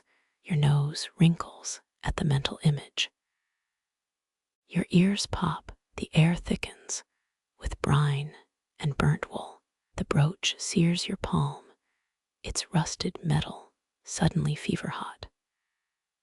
Through the drone, you catch a new thread of sound, shrieks shredded by wind, or perhaps something older. Historians still bicker whether clan battles paused for thunderstorms, or if the chaos just made better cover for axe work. The piper's elbow jabs your ribs. Breathe, ye dafthaid. You realize you've been mimicking their rapid fingerwork, air trapped in your lungs like a sprung trap. Oxygen floods back, bringing the stench of wet dog and sour ale. The floor tilts, stools slide westward, as the Croft becomes a ship in a squall. Lightning forks through the smoke hole, illuminating the rafters. For half a heartbeat, you see them, clawed hands gripping the beams, leathery wings folded tight. The piper slams a heel into the floor. None owe that. The vision snaps like a lute string. Your hair stands on end, literally. So much for that 5-pound tub of pomade. The bagpipe's drones writhe, calfskin bag swelling beyond natural limits. The piper's cheeks bulge, veins mapping their temples like angry rivers. A high G sharp becomes a living thing, ricocheting off stone walls. 18th century music tutors warned pupils never to play Ross's Lament during storms, claiming it could unstitch the sky. Turns out they weren't just being poetic. Your teeth buzz. The brooch levitates, tugging your arm upward as if hellbent on poking God. The piper grabs your belt, anchoring you to the screeching floor. Dinny let it, they roar, though their voice arrives 3 seconds late, drowned by thunder. You wrap both hands around the thistle palm, bleeding freely now. Iron-rich droplets hover, forming a constellation midair. The raven returns, smashes through the window in an explosion of peat dust and feathers. It perches on the shuddering bagpipe beak, opening to swallow the rogue high G. The note dies with a whimper. Pressure drops, your eardrums shriek in protest. Rain shifts to hail marbles of ice rolling across the floor. The piper plays a descending scale, each note weighing 1,000 tons.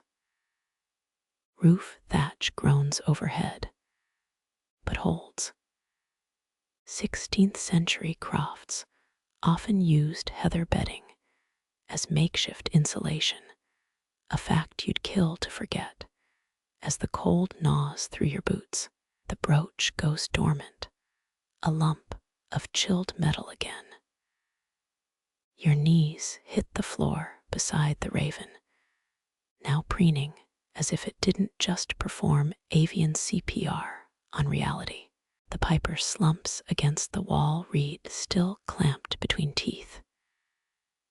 Nearly clipped our wings there, they mumble, though you're not sure if they're addressing you or the bird.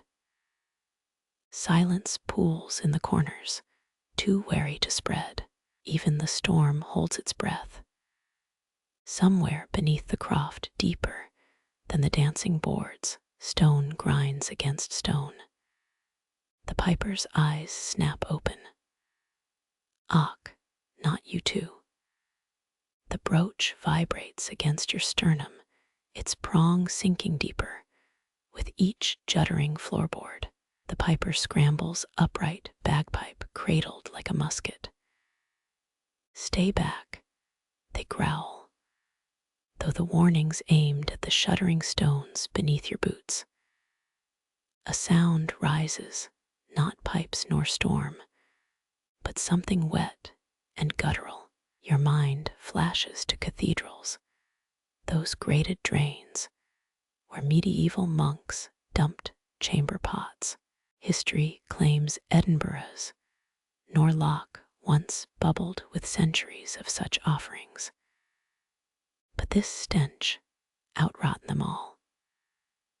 The piper's cheeks bloat. They blow. A single sustained low A floorboards erupt, splinters raining like javelins. A spectral hand claws upward, nails blackened with bog tar. You recoil, heel catching on a displaced stone. Clan MacLeod's archives mention knucklebones in the mortar beneath old strongholds. But this feels less ritual, more ambush. The piper's drone shifts, a melody your bones recognize before your ears do. Mingulay boat song. The spectral arm stills, fingers splaying as if brushed by sunlight. Dinny move, the piper hisses. It's scenting your fear. Too late, the hand lunges. Cold phalanges clamp your ankle. Youth soccer medals flash through your mind, useless now. The brooch flares, its thistle spines drawing blood in 9 precise points. A girl's laughter rings out, bright as a bell toll. Illy, the piper breathes. Air crystallizes, raindrops freeze mid-fall. The croft's walls dissolve into a sunlit glen. A child skips through heather, brown braids whipping like pennants.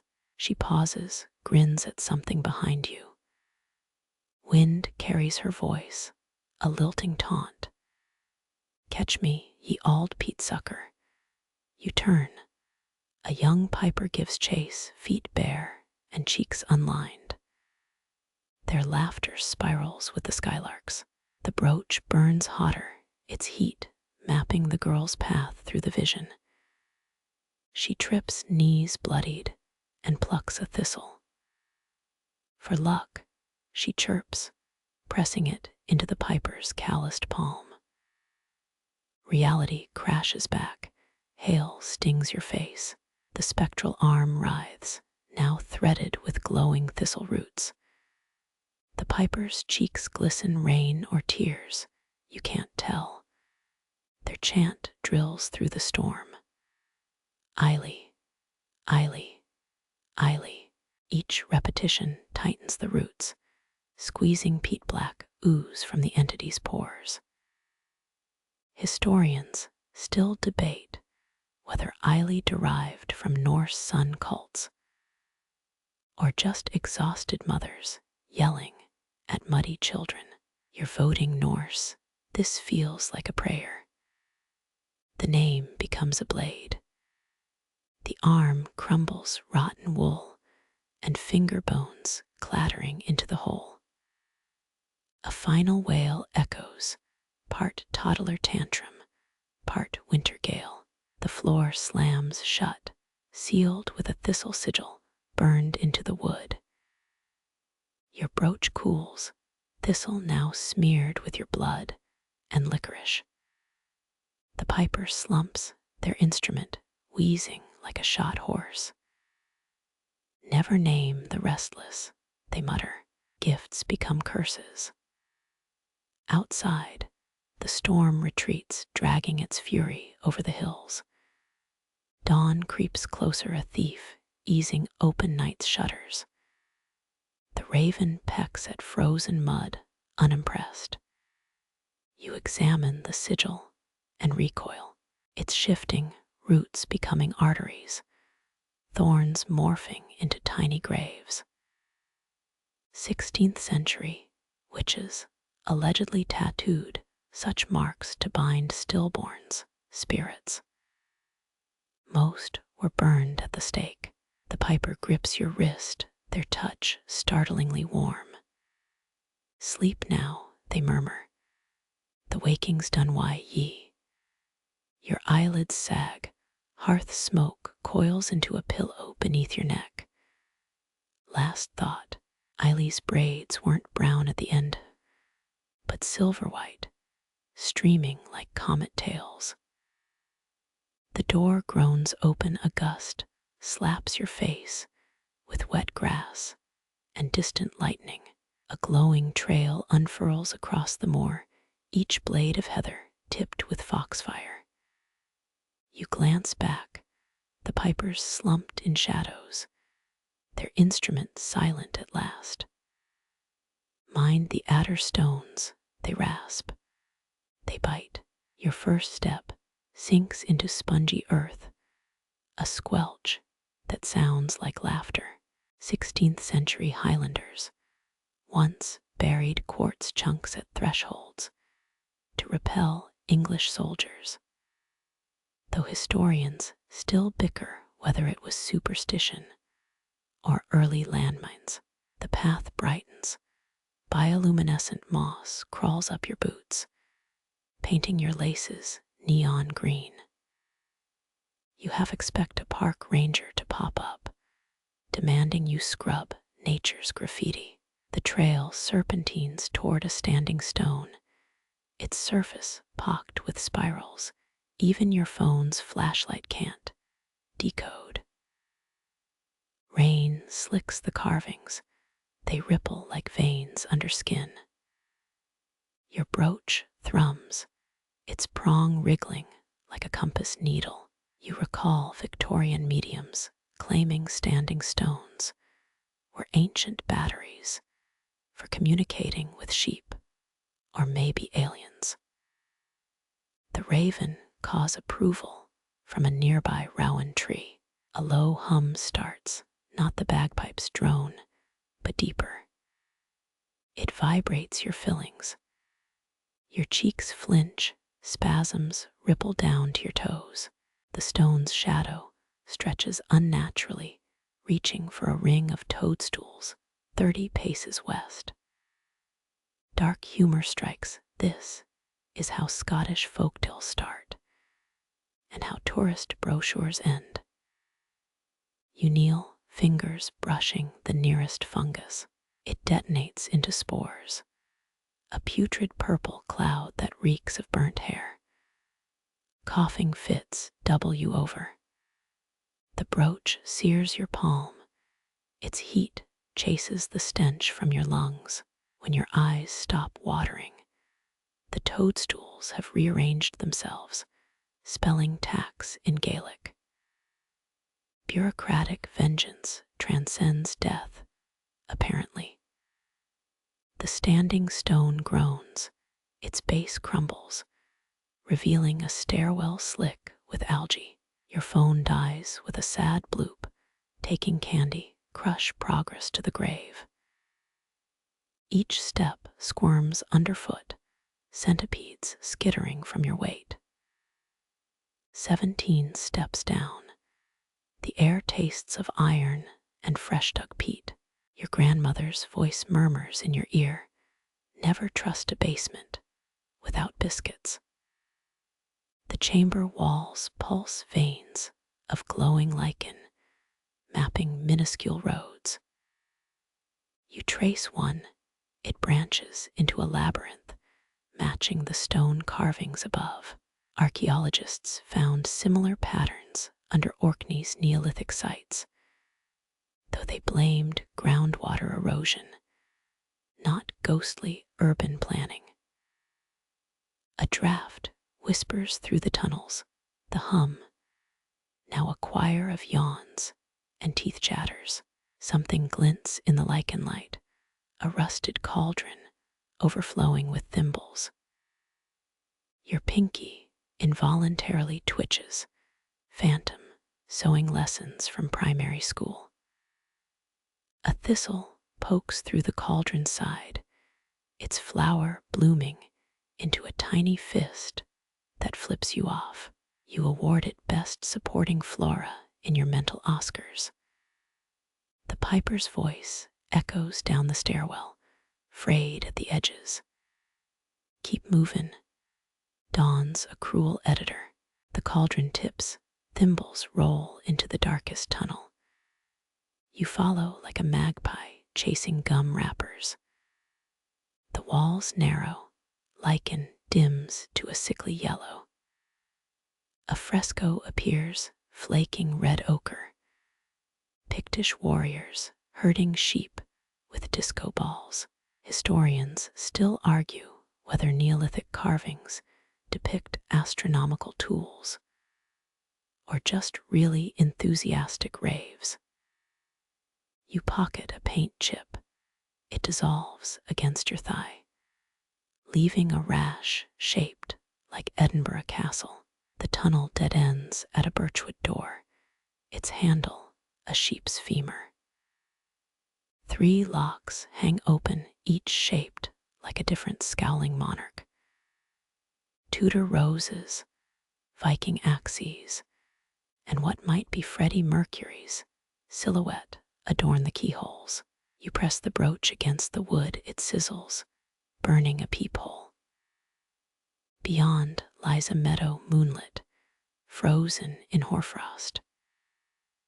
The path resumes, now paved with blackbird eggs that crunch like popcorn underfoot. Each shell releases a plume of rosemary-scented smoke. Your stomach growls.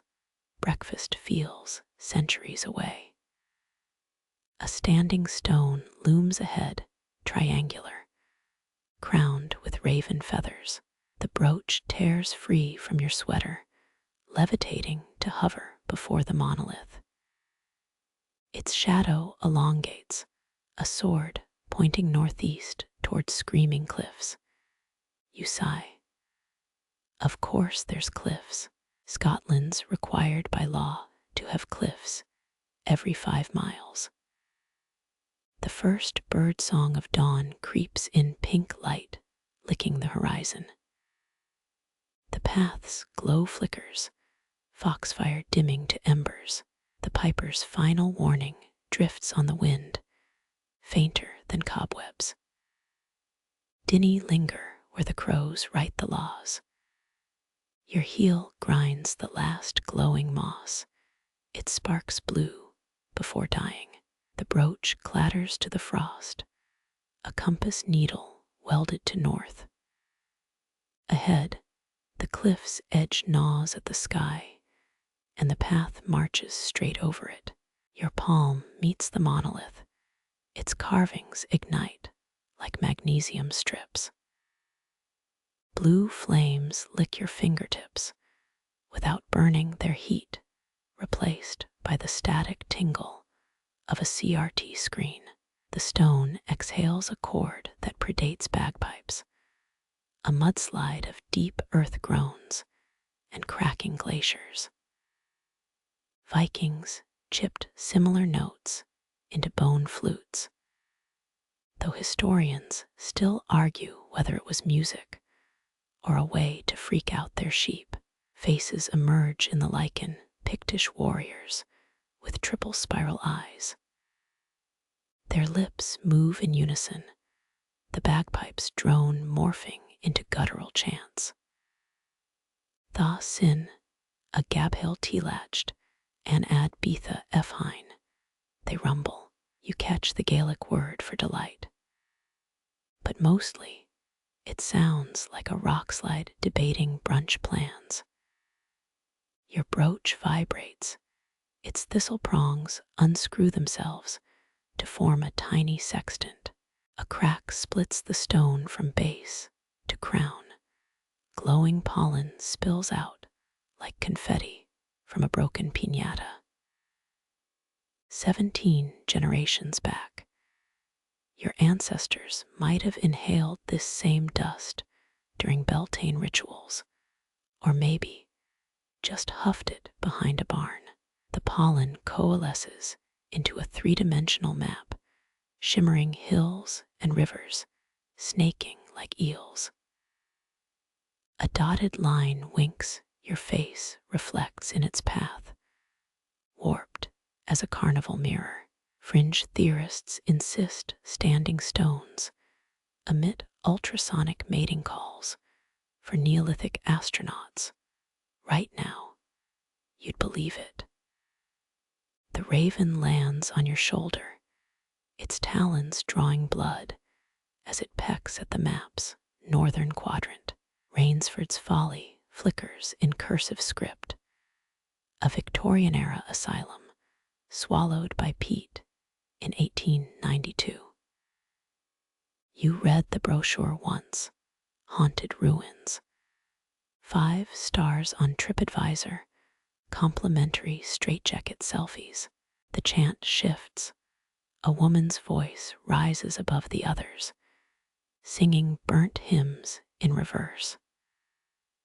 Lichen creeps up your ankles, its glow syncing with your pulse.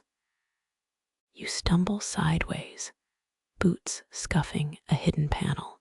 A trapdoor swings open, revealing steps carved with crude genitalia.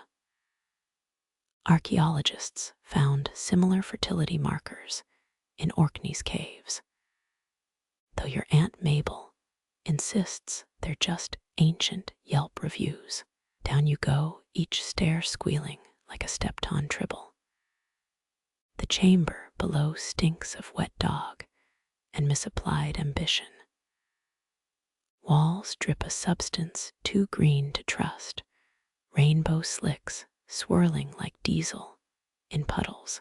3 stone plinths dominate the room, each holding a corroded item: a clock, a bell, and a spatula. Choose wisely, the raven stare implies.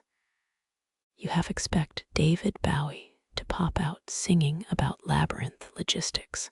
The clock's hands spin backward, its numerals rearranging into Ogham script.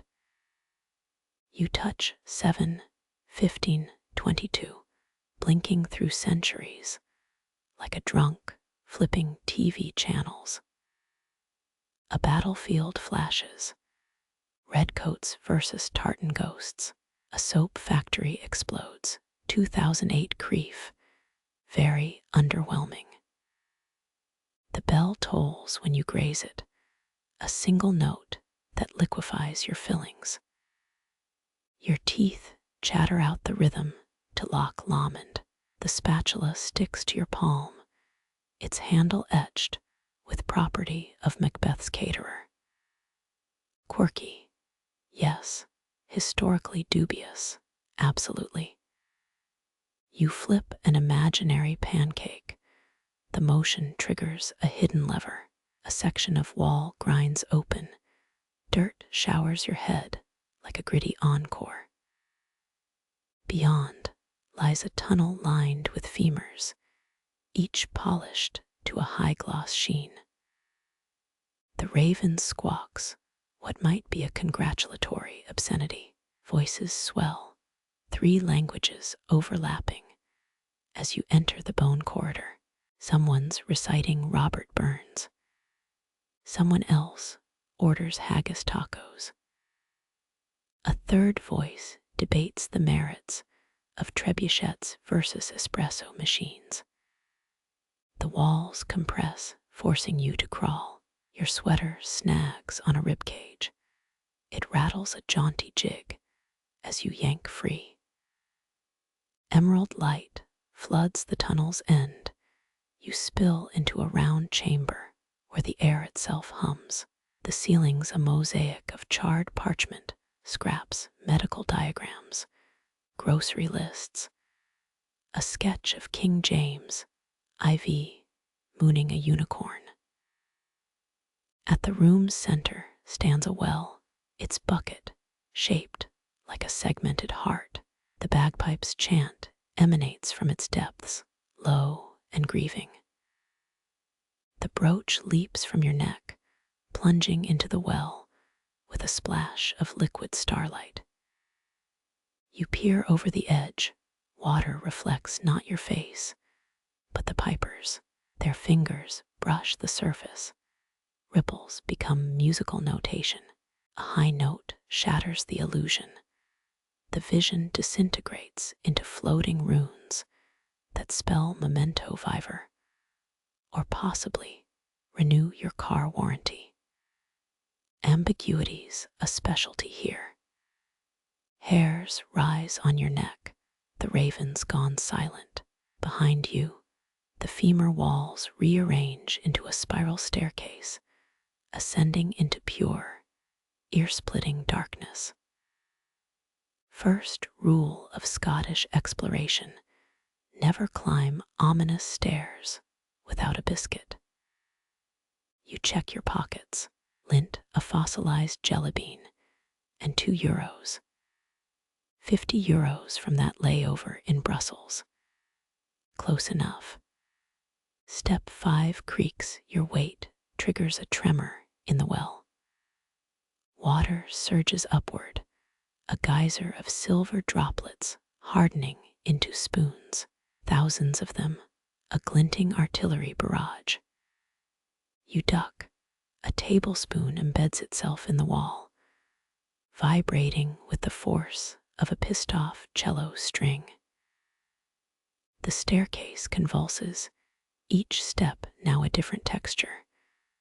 Velvet, live coals, gelatine. At the top waits a door, no handle, just a mouth-shaped keyhole, dripping what you hope is raspberry syrup. The brooch floats nearby, transformed into a jagged key. You hesitate. In the stories, this is where idiots shout "come at me" and lose their eyebrows. But the bagpipe's chant has become your own heartbeat, now loud, irregular, out of runway. Insert key. Turn counterclockwise. Pray. The door dissolves, revealing a landscape cloned directly from your third-grade doodles. Purple grass. Trees with vinyl leaves, spinning K-pop hits. A river of what's either molten licorice or primordial ooze. At the horizon, a scaled-up replica of the thistle brooch, its spine piercing the clouds. The raven glides past, shedding feathers that burst into powdered sugar. One feather lands on your tongue. It tastes like the concept of August.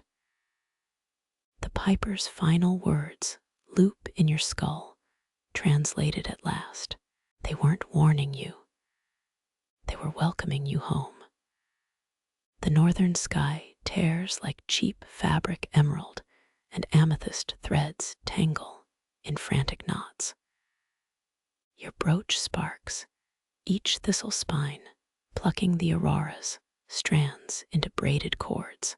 17th century clansmen once mistook these lights for bloodshed omens. Sightings coincided with 9 major battles. Or so claimed those Edinburgh ghost tour you secretly love. The piper's melody climbs. High notes needle the chaos into a circlet hovering above your head.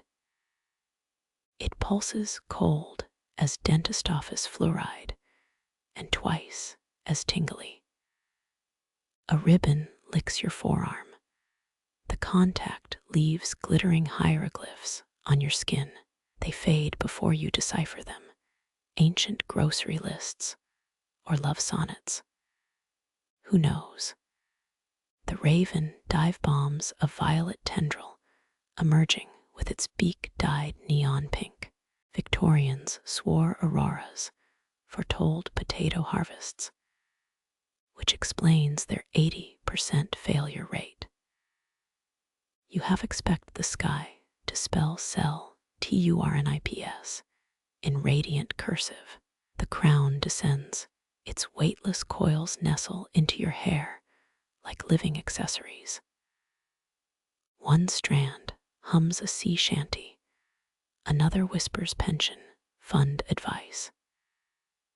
Your breath mists into miniature auroras. They drift upward to join the wild dance overhead. Historians still argue whether medieval Scots saw brighter lights or just dropped better mushrooms. The piper stomps. Their boot heel crunches frozen heather, sinking the sky's chaos to a waltz. Lightning forks through the crown. Instead of thunder, it births a barbershop quartet of will-o-wisps. They harmonize about lost socks and existential dread. Their vibrato warms your frostbit earlobes. You swipe at a rogue ribbon it dodges, weaving itself into a bow tie around the raven's neck. Dapper, you mutter. The bird side-eyes you while adjusting its new accessory with a wingtip. The aurora's core darkens, a pupil dilating in a celestial eye. Your brooch tugs you skyward toes, skimming rock-strewn turf. The piper grabs your ankle, their calloused grip, the only tether to solid ground. Mind the selkies. They growl, a cryptic warning undercut by their sudden Irish lilt. Above, the eye blinks raindrops fall as luminous jellyfish, bursting against your cheeks with the tang of lemon zest ozone. 3 ribbons spiral into a makeshift ladder. You climb toward the vortex, wool sweater unraveling to join the light show. The piper's tune phrase, notes clipping into static. At the precipice, you face a choice. Pluck the crown's central gem, glowing like a supernova tic-tac, or snap a selfie for optimal Insta clout. Your phone's long dead, eaten by a suspiciously tech-savvy sheep hours ago. Decision made. The gem melts at your touch. Liquid light burrows under your cuticles, mapping your veins in bioluminescent ink. Your heartbeat sinks to the aurora's flicker, pupils dilating to eclipse the iris. Somewhere below, the raven screeches the chorus of Africa by Toto, because apparently birdsong has a retro phase. The crown disintegrates, its ribbons whip into a frenzy, braiding your shadow into the spectacle. You're a puppet. You're the puppeteer. Your left pinky independently signs a peace treaty with Norway that'll surprise Oslo. Dropping back to earth, you find the piper scowling at their transformed instrument. The bagpipes now sprout aurora tendrils instead of drones. Dinny touch celestial knickknacks. They grumble reeds, wheezing like deflating whoopee cushions. The raven lands, disgorging a half-digested ribbon that forms a tiny hammock between 2 thistles. Sleep tugs at you, dangerous here, where dreams become tax audits, or worse, interpretive dance numbers. You pinch your wrist, the hieroglyphs flare anew, spelling nap time in blocky capitals. As false dawn pinks the horizon, the aurora crumples into a glitter ball the size of a grapefruit. It orbits your head, a personal disco inferno. The piper pockets it mid-spin, their palm glowing through threadbare wool. For later, they wink, nodding toward a cluster of standing stones, already vibrating with pent-up mischief. Mist coils around your ankles as the standing stones funnel you downhill.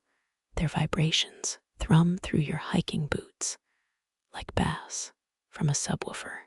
The lock appears suddenly, its black surface swallowing moonlight whole. At water's edge, a woman glides backward, her soaked nightgown clinging to legs that shimmer like mercury. 17th century Highlanders used these depths to hide clan treasures. Not that you'd dive in after them without a wetsuit and lawyers. Her hair floats around her head, a silver halo writhing with bioluminescent critters. They pulse to the piper's accelerating tempo. Each note tries to corral her toward shore. Your shout dies midair. The melody wraps your vocal cords like piano wire. Scholars still argue whether the bean nigh mourned battles or just hated wet socks. You strain forward boots, skidding on kelp-slick rocks. The piper's drones distort, sounding suspiciously like a theremin in a 1950s sci-fi flick. Their free hand yanks your collar, smelling of peat smoke and WD-40. That's no lost sheep, they hiss, as the woman turns to reveal hollows where eyes should swim. Her jaw unhinges. A wall of lock water cascades out, carrying a bicycle frame and 3 startled lobsters. Victorians would have bottled that as Caledonian spritzer and sold it door to door. Your brooch vibrates, projecting a flickering map across the water's surface. Red excess mark spots where swords and wedding rings silt the bottom. One glows brighter directly beneath the woman's floating form. The piper snorts their breath, momentarily fogging the spectral treasure markers. Buried by cowards, kept by kelpies, you're wanting that. Eye your daft as a spoon. Her scream splits the air, a sound between shattered glass and tea kettle whistle. The lock heaves, its surface boils, with fish skeletons dancing the Macarena. 14th century nobles blamed missing travelers on water horse attacks, though tax evasion probably explains half those disappearances. You fumble for the aurora globe in the piper's pocket. They swat your hand, but not before your thumb brushes its searing surface. Light erupts.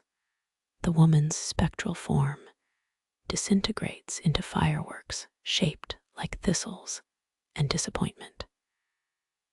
The explosion leaves a waist-high tidal wave barreling toward shore, its crest bristling with leeches sporting tiny tartan hats. The piper lobs their bagpipe like a grenade. It arcs through the spray, drones unleashing a ultrasonic belch. Water recoils, slamming back into the lock with the defeated gurgle of a kicked blender.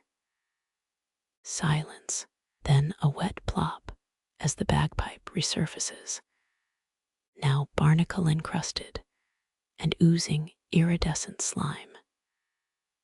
The woman's voice whispers from your brooch, "Find the cradle," before dissolving into static. "Dinny start," the piper warns, ringing like gunk from their socks. That one's been drama, since Cromwell's troops tried baptizing their muskets here. Moonlight restitches the night. Your legs wobble like overfilled water balloons. The piper stomps past, snatching their ruined instrument from the shallows. One drone detaches, plopping into the lock with a gloop that sounds suspiciously like laughter. You glance back. 7 ghostly hands breach the surface, waving farewell with fingers made of algae and regret. Lots are just fancy puddles with PR teams. The piper grumbles, kicking a pebble into the darkness.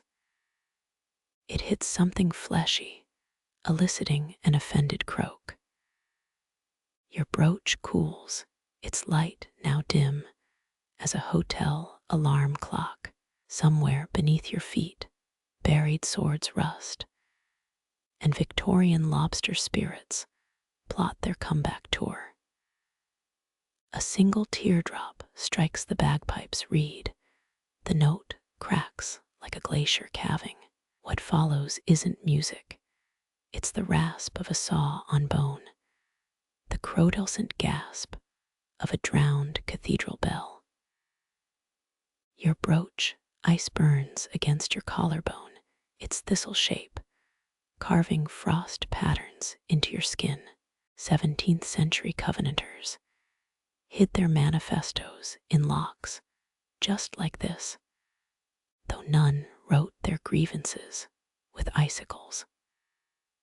The piper doubles over their instrument, spewing notes that ricochet off the Croft stones.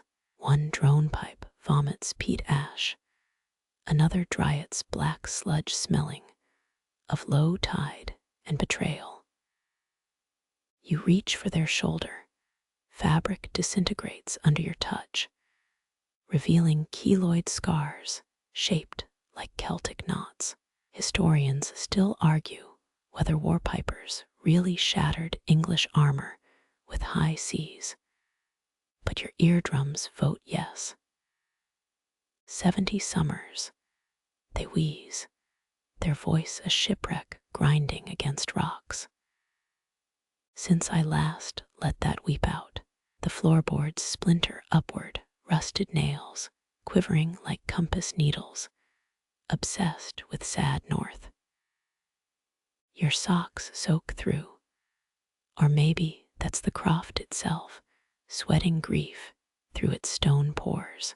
Outside, the lock boils, its surface birthing malformed ice sculptures of widows and stillborn songs.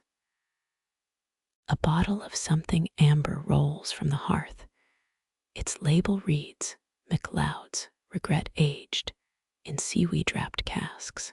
You pick it up only to drop it when the liquid inside sloshes in 7/8 time. Their tears pool around the bagpipe's deflating bag.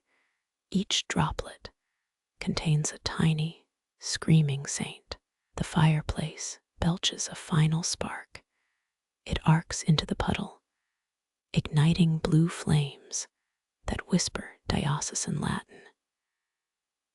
You recall your 8th grade choir teacher's mantra, "Griefs, just love with nowhere to park." But keep that to yourself. The piper collapses, their descent slowed by air thick as cold porridge. You catch them mid-swoon, their body lighter than a puffin's shadow. Outside, the nettles frost over mid-sting, preserving their venom in crystalline suspense. A framed portrait crashes down, its subject's face erased by the same mildew devouring Scotland's oldest tartan samples. "Bury it," they rasp, nodding at the ruined bagpipe. now oozing something larval. Under the U where Christ, you'll know the spot by the mushrooms shaped like apostrophes. Their hand fumbles for the whiskey bottle.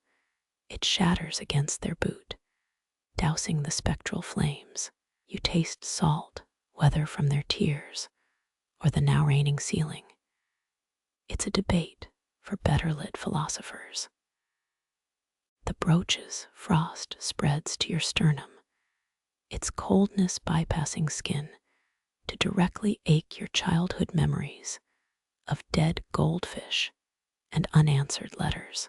Rain liquefies the thatch, roaring through the croft like a drunk accordionist's encore.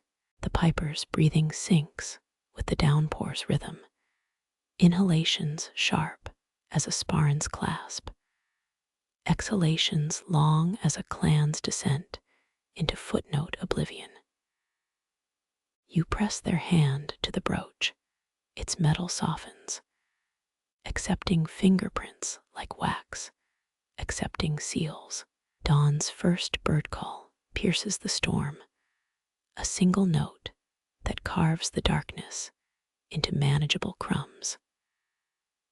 The croft stills, walls exhaling lint and last words. Something unclenches in your diaphragm. You hadn't noticed how the piper's sorrow had nested there, folding its wings. They sit up coughing a moth that flutters to the dead hearth.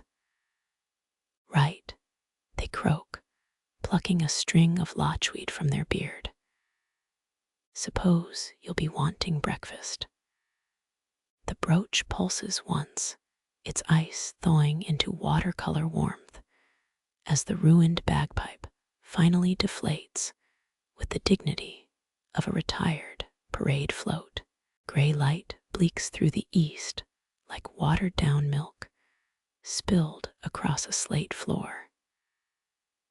The croft exhales, stone walls sagging under the weight of daylight's inevitable audit. Ghostly singers dissolve mid-chorus, their final notes clinging to roof beams like cobwebs too proud to admit the party's over. You half expect a spectral bouncer to shout last call for apparitions, but the dawn enforces its own dry laws. Peat smoke thins to a dishonest white, no longer the cozy blanket of midnight deception. Your brooch cools against your chest, its metal contracting like a liar's pupils. 17th century Highlanders believed dawn battles were cursed. They'd wait until proper daylight to sharpen their dirks. Folklore claims some clans buried roosters alive under hearthstones to delay sunrise. Though current archaeology only finds chicken bones in midden pits, the piper slumps against the fireplace, their instrument wheezing on half-collapsed bellows. One drone pipe coughs out moth wings, another leaks brackish water that pools into the outline of a longship. They grunt, kicking the spectral puddle, Norse tax collectors. Persistent bastards. Historians still argue whether Viking raids truly stopped at Loch Shiel or just got distracted by decent whiskey. Outside, the world scrubs itself raw. Heather stiffens under frost's bleach. Nettles forfeit their sting.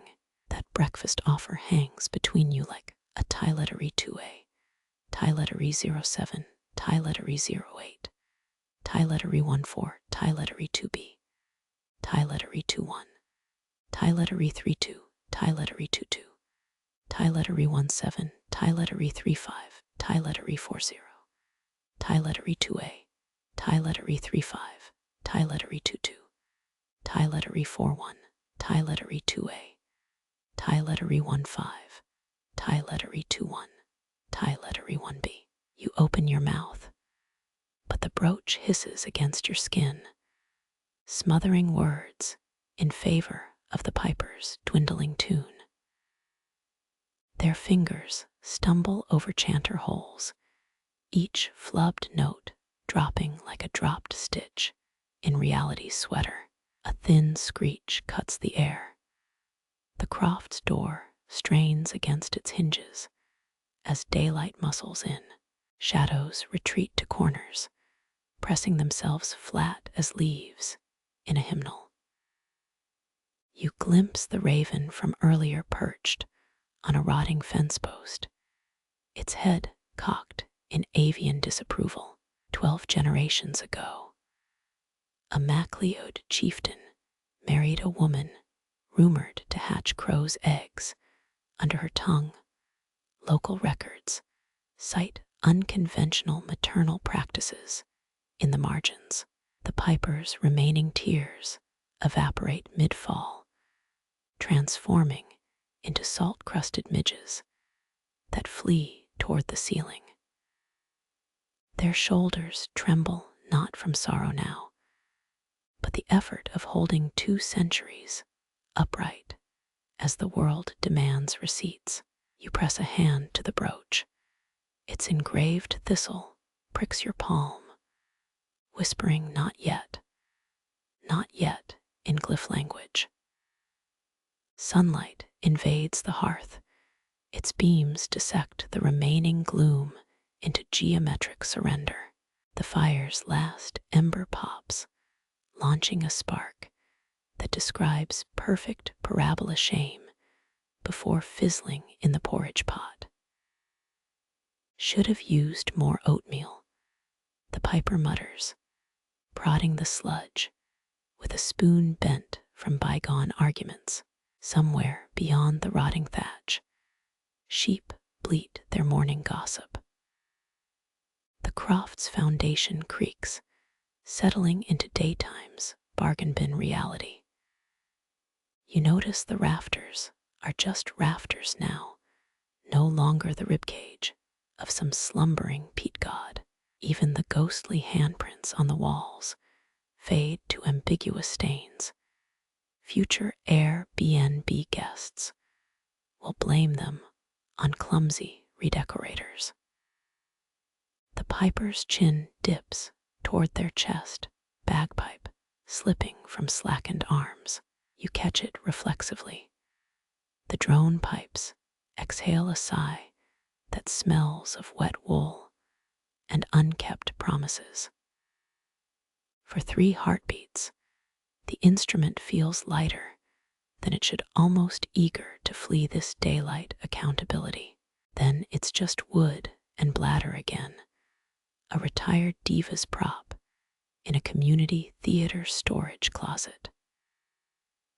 Dawn's full, offensive breaks over the hills, golden cavalry, trampling the last pockets of shadow.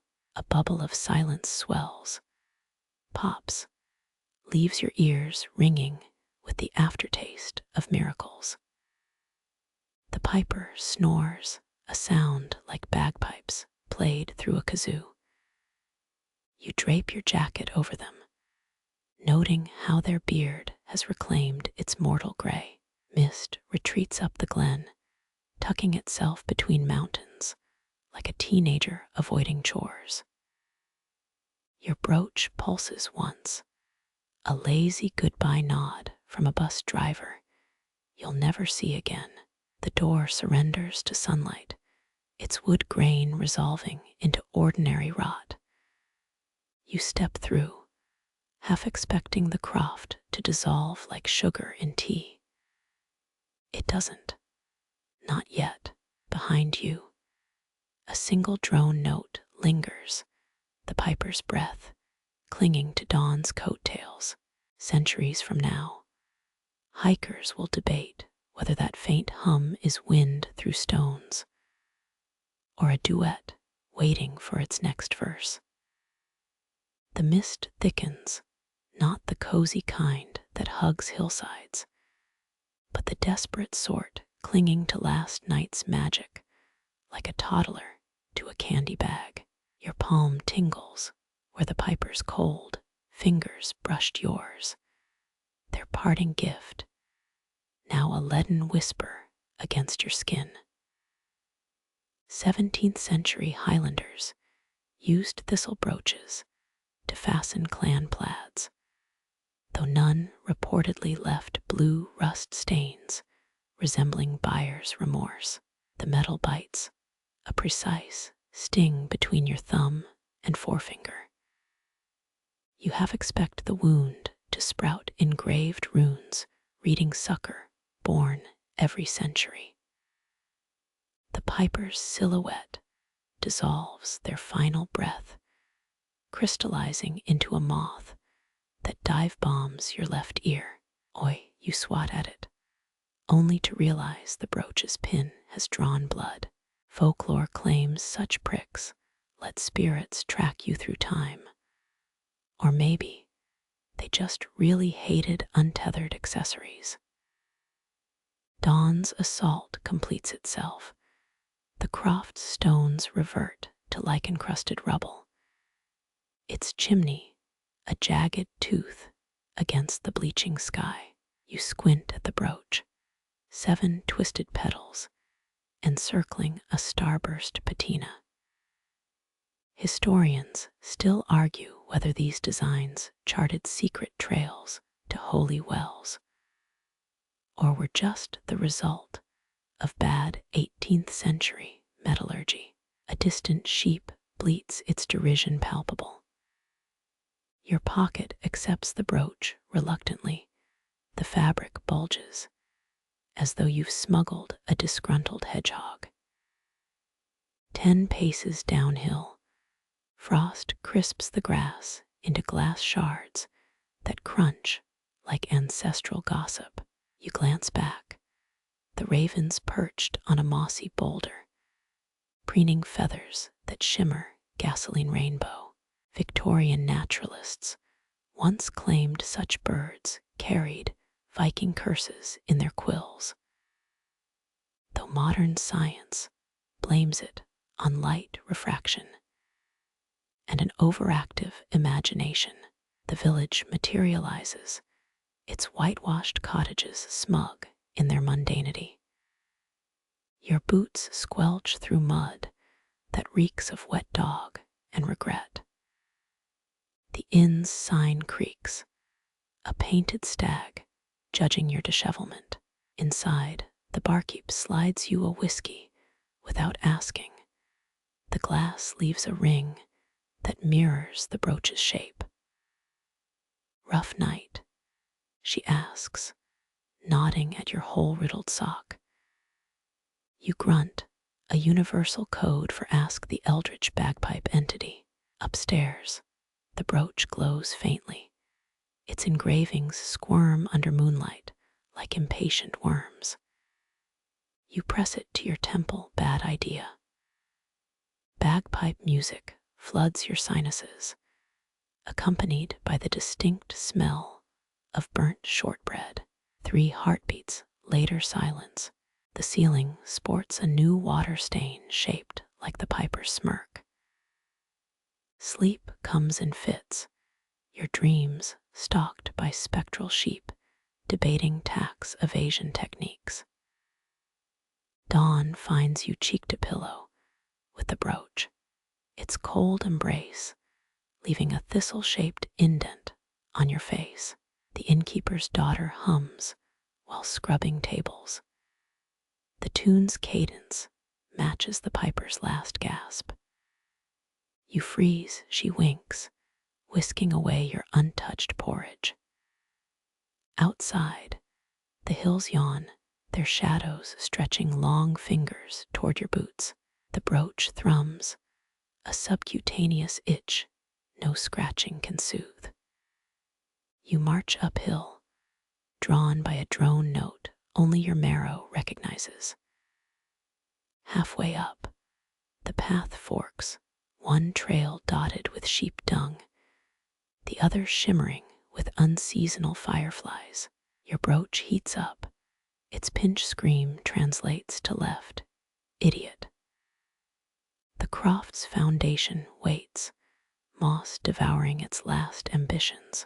You kneel, brooch in fist, salt air sharpens as the raven lands beside you. Its beak parts, out rolls a moth, then a perfect C note. The insect alights on the brooch and bursts into sapphire flame. Ash drifts, forming words in Gaelic that roughly mean nice try. Bargain bin Indiana Jones.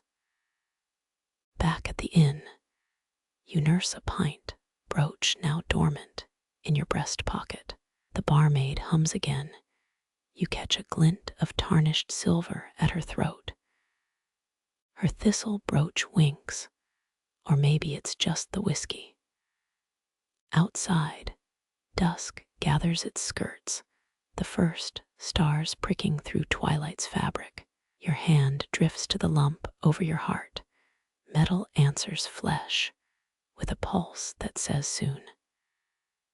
The stairs creak their usual complaints as you retreat to your room. Moonlight paints the brooch's silhouette on the wall, a shadow puppet play where the thistle becomes a key, a crown, a noose. Sleep comes swift this time. The piper plays back up to your own heartbeat's rhythm. You wake at midnight, palms smelling of peat smoke and possibility. Dawn's hours away, but the hills aren't watching the clock. Moonlight puddles around your boots as the Croft's outline shivers, stones losing their grip on solidity like a drunk clinging to lampposts. The brooch's heartbeat thrums through your palm, persistent as a telemarketer during dinner. You kneel, fingertips brushing moss that now squirms like cat hair under a stroking hand. 18th century Highlanders packed Croft walls with heather for insulation, though this feels less energy efficiency and more ghostly sleight of hand. A raven croaks overhead. Its feathers drip liquid shadows onto your collar. You swear one splatter whispers hurry in a dialect your bones recognize, but your brain doesn't. The hearth's last ember flickers, its glow stretching into a slender arm that beckons. Historians still argue whether such fireside summonings were ritual or just really bad peat hallucinations. You step closer, the floorboards sigh and dissolve into clover. The piper's chair unravels, splinters twisting into midges that swarm your face with revenge. Truce, you sputter, recalling Victorian tailies of sprite-infested furniture. The moth from earlier dive bombs your nose. It's now the size of a flapjack and twice as smug. Its wings hum the Croft's dwindling melody, a Spotify lullaby for crumbling magic. Dew seeps through your socks, each drop colder than a lawyer's smile. The brooch throbs its blue rust, staining your skin like regrettable henna. You blink, the chimney collapses into a shower of starlings that scatter toward Loch Ness. Fun fact: locals once believed those birds carried messages for the creature, mostly grocery lists and passive-aggressive notes about tourists. Walls fade to mist. You glimpse the piper's shadow, tuning an instrument made of frost and apologies. Their last note hangs, a soap bubble catching sunlight. Then silence. The raven perches on your shoulder, its weight imaginary yet crushing. When you turn to face it, the bird dissolves into dandelion fluff and a faint smell of pipe tobacco. Dawn's first blade slices the horizon, the Croft's remnants retreating like stagehands after a bad review. Only the brooch remains, its thistle prong now embedded in your thumb. The sting crystallizes into a memory, the piper's wrinkled palm closing yours around the trinket. Their breath scented with snow and unspoken warnings. Grass regrows at triple speed, blades tickling your ankles, as if apologizing for earlier spookiness. You half expect the hills to roll credits. A sheep bleats in the distance, its tone suspiciously similar to a mic drop. The village below yawns awake, windows glowing like a spreadsheet of mundanity. Your thumb bleeds, a single droplet pearls on the brooch's tarnished surface. The blood seethes, then etches itself into the Celtic knotwork. Somewhere a door slams, the sound echoes twice, though all the farmhouses stand shuttered. You pocket the brooch, its weight now twinned to your smartphone, but with worse reception. The walk downhill feels longer. Your shadow stretches 3 paces behind like a sulking sidekick. At the inn's stoop, you pause. The brooch vibrates in warning or encouragement. Tough call. Inside, the barmaid flips a closed sign that now reads, "Go ask the ghosts." Her abandoned mop leans against a bucket, the water's surface frozen mid-swirl. Upstairs, your pillow still cradles the thistle-shaped dent from last night. The brooch pulses, its glow sinking with the stutter of a dying street lamp. You press it to your sternum, muscle and metal humming the piper's final refrain. Sleep comes hard, a grudging negotiation between sore feet and existential wonder. Dawn proper arrives, pale and apologetic. The brooch stays cold, no longer a relic, but a roommate. You test its pin against your thumb again. Same sting, same cryptic shimmer in the wound. Outside, tourists snap photos of quaint ruins, none noticing the moth-shaped blur haunting their selfies. Your train ticket peeks from the nightstand, its departure time bleeding ink like a wept-over diary. The brooch doesn't object when you tuck it into your luggage, but the zipper jams twice. On the platform, wind plucks at your coat, a familiar melody in the telegraph wires. You hum along, just loud enough to taste burnt shortbread. Sunrise paints the platform gold. Your shadow stretches across tracks, still humming last night's melody. The train huffs into view, its wheels grinding bagpipe, drones into mechanical coughs. A conductor leans out, squinting at your brooch as if it's a misplaced ticket. Track's been delayed by sheep, he mutters. Happens thrice weekly since the clearances. You nod, wondering if displaced Highlanders cursed the rails or just the landlords. Wind kicks up, a newspaper page clings to your leg like a needy terrier. Local myth debunked, screams the headline, alongside a blurry photo of something lock adjacent. The brooch warms its thistle, prong pulses against your collarbone.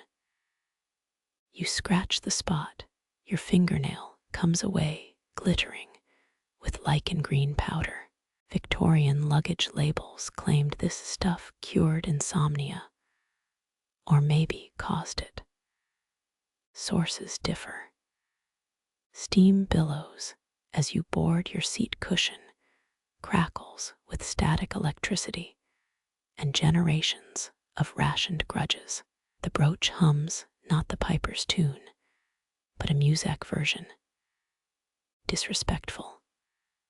Outside, ruins blur past collapsed crofts swallowed by bracken.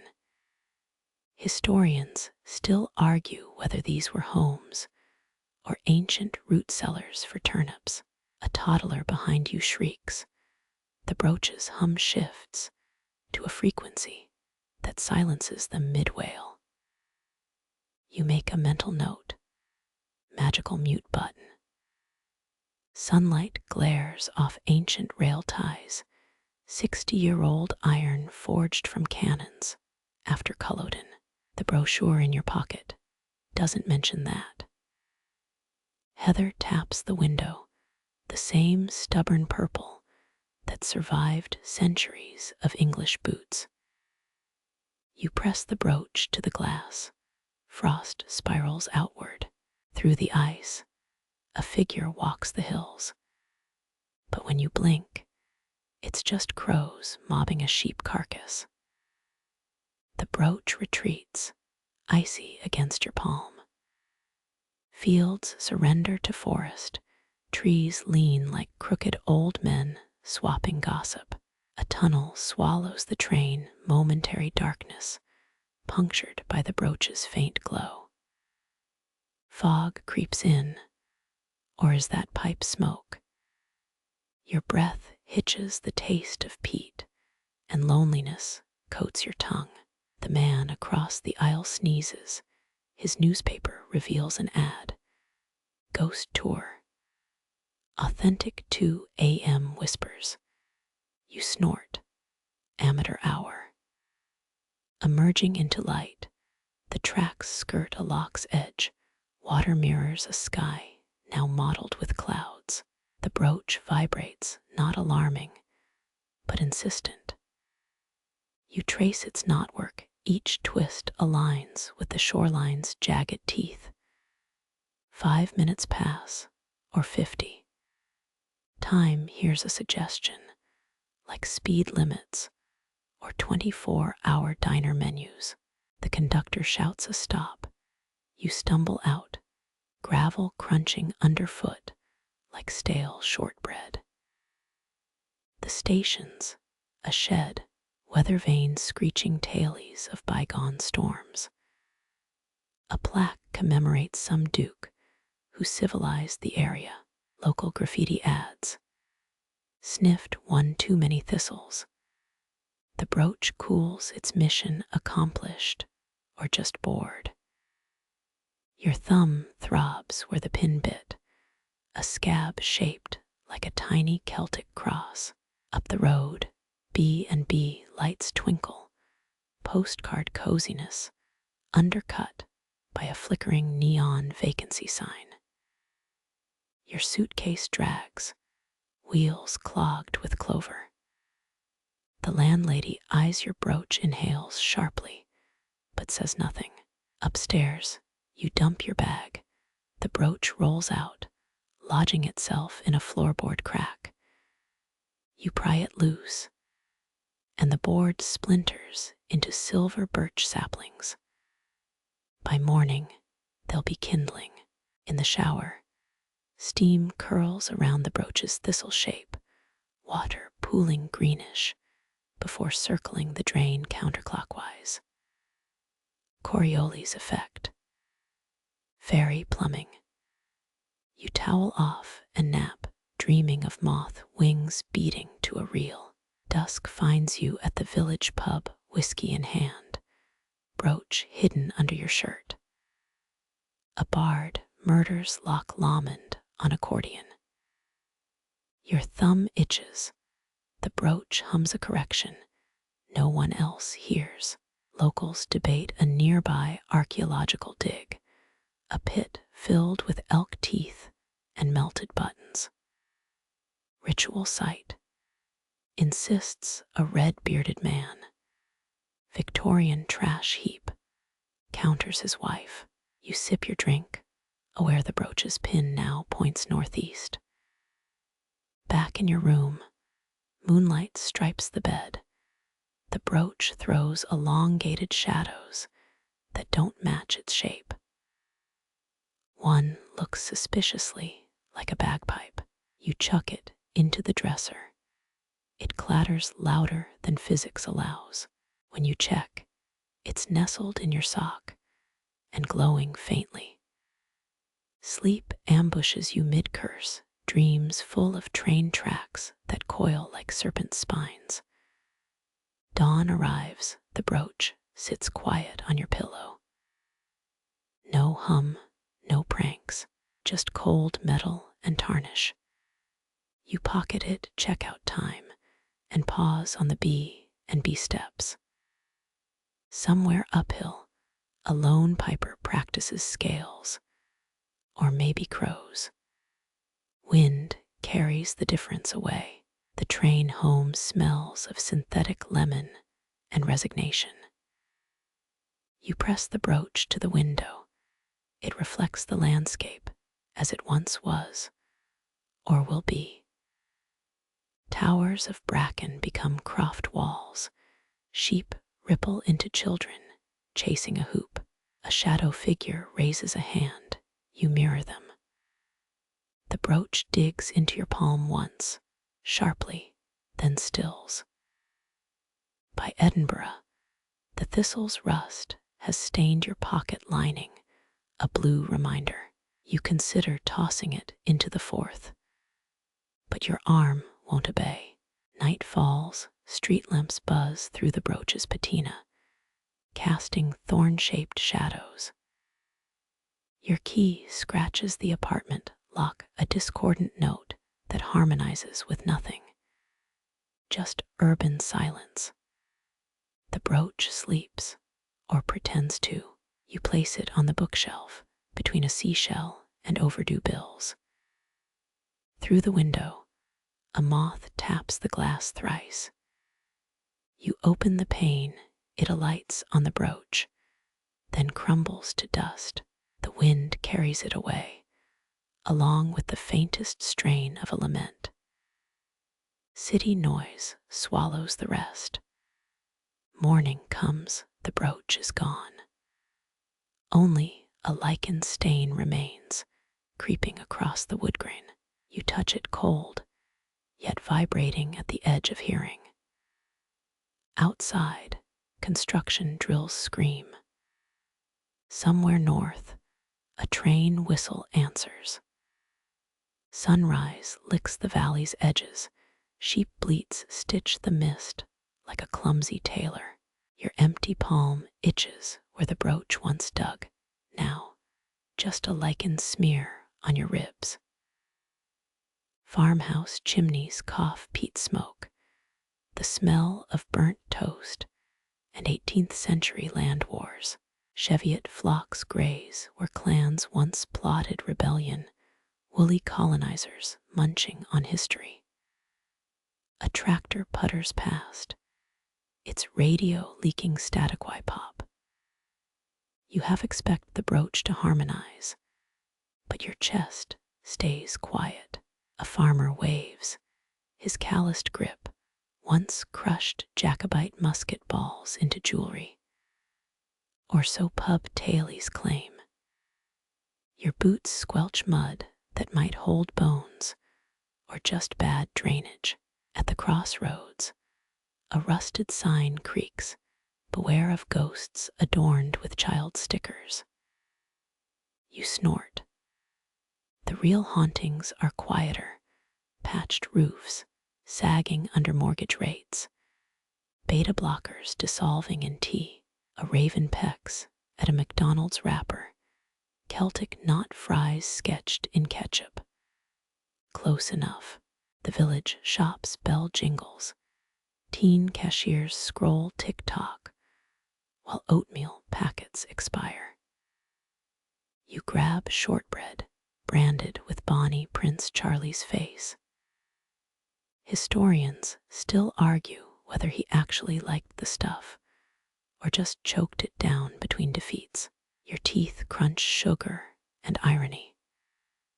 Outside, wind riffles leaflets for a Fairy Glen zip line, £8 a scream. A biker revs past, his jacket blaring Rule Britannia in Lothian dialect. The lichen patch on your skin twitches. Disapprovingly, you think. You trudge uphill. Heather snags your laces like tiny beggars. The view unfolds.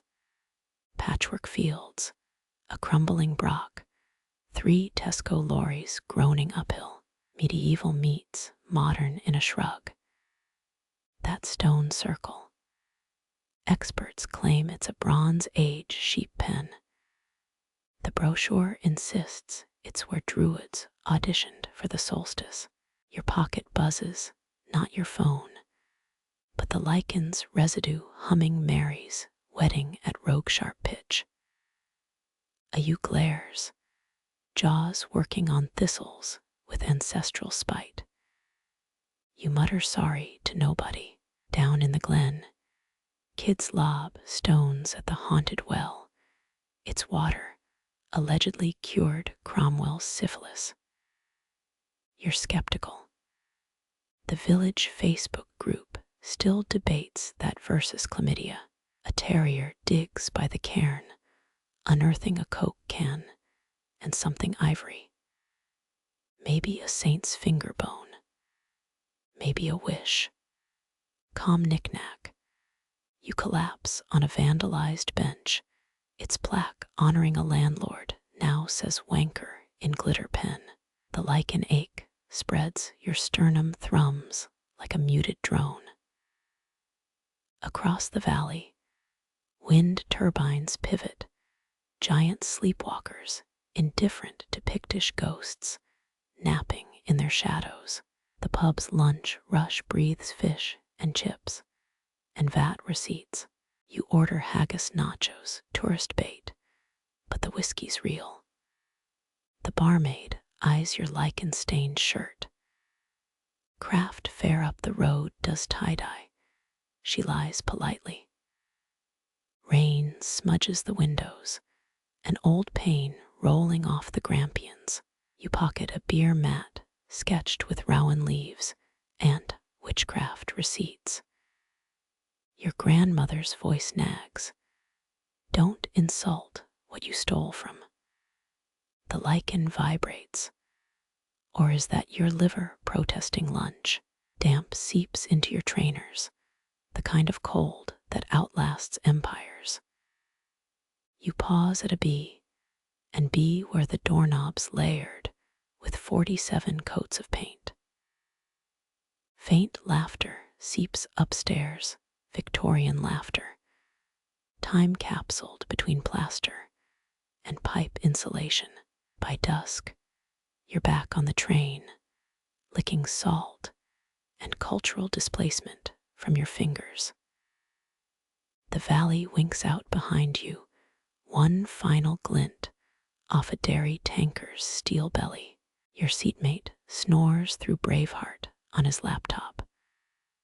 The lichen's pulse fades or sinks with the rail's clatter.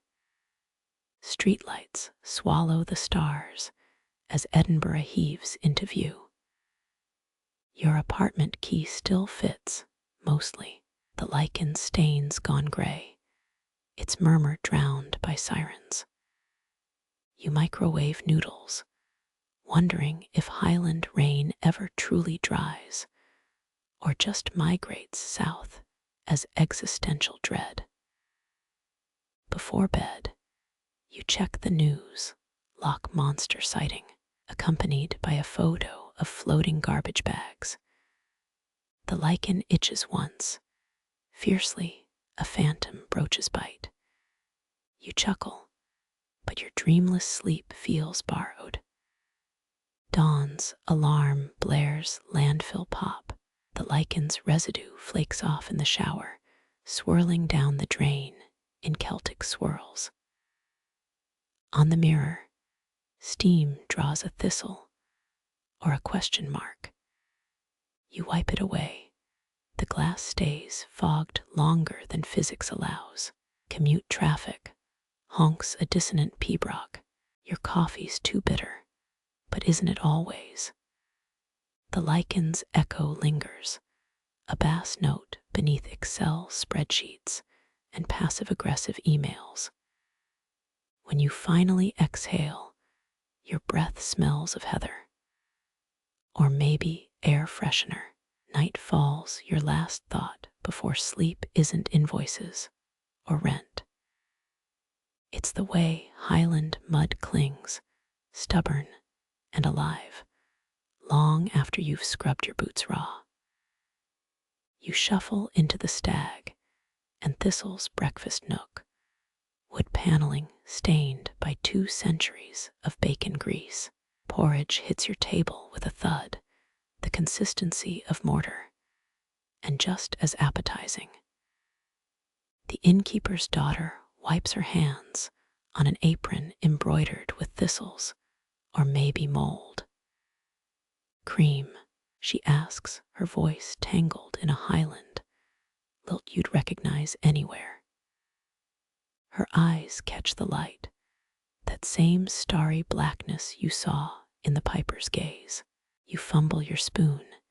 It clatters loud enough to wake Robert Burns' ghost. She hums while refilling your tea, a fractured slice of the Croft's melody. Your palms sweat. Historians still argue whether Walter Scott poured whiskey or hemlock into his morning oats. Right now, you'd risk both. The porridge tastes like guilt and barley. 19th century tenants ate this mush, while landlords auctioned their ancestral swords. You count 37 water stains on the ceiling, a Rorschach test of lost battles. Her humming shifts key, another haunting bar from the piper's repertoire. Tourists slurp kippers nearby, oblivious. She leans in to clear plates, her pendant glints, a tarnished thistle matching your phantom brooch. Sleep well, she asks. Your tongue sticks to the roof of your mouth. Last night's peat smoke, still clinging there. A toddler pelts scrambled eggs at a framed photo of Queen Victoria, local sport. Rain drums a reel on the leaded windows. The door slams. A hiker shakes off mist like a spaniel. The girl's eyes flicker for a heartbeat. Her pupils swirl like galaxies. Your spoon handle snaps. An old pamphlet claims Highland in's baked Jacobite rebellion plans into shortbread recipes. You eye your biscuit suspiciously. A radio drones in the kitchen traffic, updates over fiddle music. She brings marmalade in a dented tin, stamped 1943. Tart sweetness explodes on your tongue, oranges surviving wartime rations to die here. Her humming dips into that cursed love ballad from the Croft. Your sternum throbs, missing its parasitic jewelry. You're the one who found Maclean's ruin, she states, the first time anyone's named the crumbled Croft. Porridge congeals into cement in your bowl. Legends say chimney witches hid in old inns, listening through soot-stained bricks. You believe it now. She slides a napkin across the table, doodled with the same raven from the Croft's windowsill. The radio sputters a bagpipe jingle for toothpaste. Plastic clan, MacLeod flags flutter above soggy toast, the gift shop's finest. Your heartbeat sinks with her absent-minded toe-tapping, a reel you've heard in dreams. Outside, a coach unloads pensioners in see-through ponchos. She rolls her eyes, a gesture older than the standing stones. Her name tag says Fiona, but the epoxy bubbles over the last letter. Could have been Fionn, a man's name. or fiacre something fey. The piper never gave theirs. Rain pools around your boots. Each droplet holds a warped reflection of the Croft's roof. She slams a coffee pot down. Bitter steam erases the visions. A framed document claims Bonnie Prince Charlie once napped here. Historians whisper it was actually his hungover groom. Your phone buzzes, a LinkedIn notification. The mundane sound feels profane. Fiona laughs at something the cook shouts. Her teeth are slightly crooked, exactly like the ghost girl Eileen's. Coincidence needs to work harder here. As you pay, coins clink onto a tin tray depicting Culloden's battlefield. Her fingertip brushes yours, frostbite and peat. A flyer by the register advertises authentic Jacobite experience, kilt rental half off. The real rebellion's happening behind her eyes. You feel pipe drones in your fillings. Stepping into the drizzle, you realize she's slipped a biscuit into your coat, the shortbread shaped like a broken crown. Biting down, you hit something metallic, a tiny iron thistle buried in the butter. Your lungs constrict. The piper's final note vibrates in your inner ear, an invitation or a verdict. Shopkeepers chalk lunch specials. As you pass, arrows point to authentic tartan tat. Your shadow stretches 10 paces ahead, then ripples, as if something spectral walks beneath it. The biscuit's aftertaste lingers, blood and burnt honey. Behind a B&B curtain, Fiona, or not Fiona, watches you leave. Her hum follows you into the gift shop's polyester bagpipe symphony. You buy a postcard of the haunted inn. It depicts the wrong building entirely. Rain soaks through the ink. Fiona's face bleeds across the paper in sepia tears. The thistle in your gut shifts, a dormant seed splitting its shell. Behind the cash register, a teen texts while Braveheart plays on a loop. Reality feels stitched together by lazy filmmakers. The bus pulls up, exhaust fumes erasing the last traces of pipe music. You cram the postcard into your pocket. It slices your thumb. When you suck the blood, it tastes like Highland air and diesel. Fiona stands in the inn's attic window, now her mouth moving in a silent corral. The engine roars, but not loud enough to drown out her final, wordless verse curling through the glass. 3 days pass. You discover the brooch warms precisely at 7:03 p.m. Twilight's exact same shade as Eileen's unraveling braids. You Google iron thistle symbolism in a pub toilet. The Wi-Fi's slower than 19th century mail coaches. A drunk man at the bar claims his terrier howls Gaelic lullabies during thunderstorms. You don't doubt it. Edinburgh's Royal Mile assaults you with plastic dirks and Queen Mary shot glasses. A guided tour group clusters around a sewer grate. Mary's ghost haunts the pipes. The guide insists. Your brooch vibrates, tugging northward like a compass needle. You buy stale shortbread from a teenager dressed as William Wallace. The caramelized sugar tastes like regret. At the National Museum, you linger by a display on the Highland Clearances, tufted wool samples under glass. 19th century landlords really did ship folk off to Canada for sheep pastures. Your breath fogs the exhibit case for a heartbeat.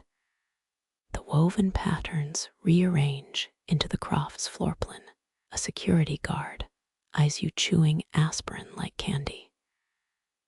Rain-soaked flyers for ghost tour cling to your boots as you trudge uphill.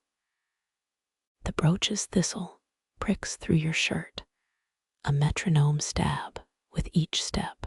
You pass a new age shop selling authentic Druid wind chimes.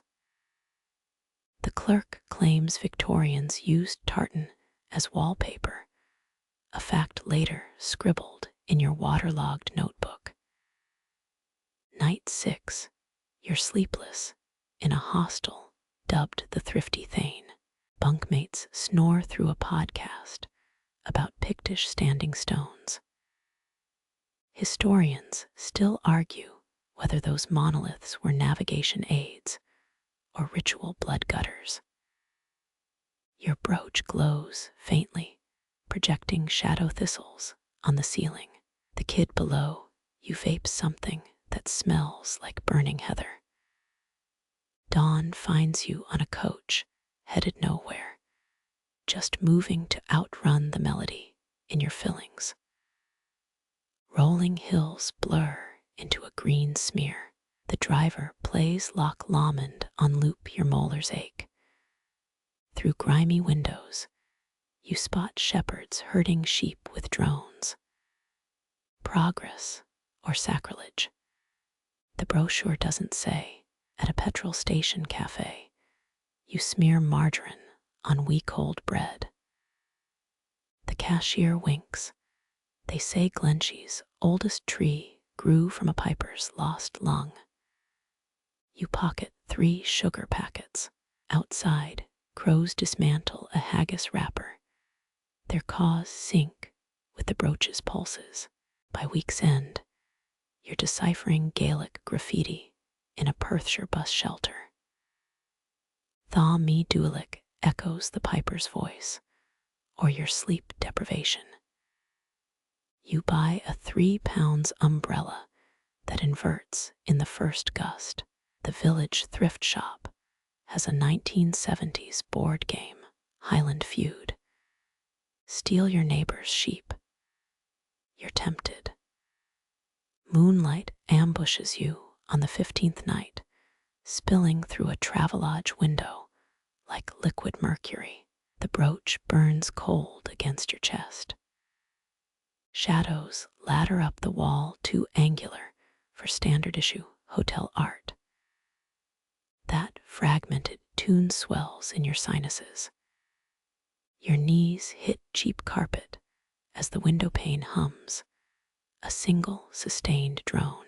You pack in darkness, your hands moving without consent.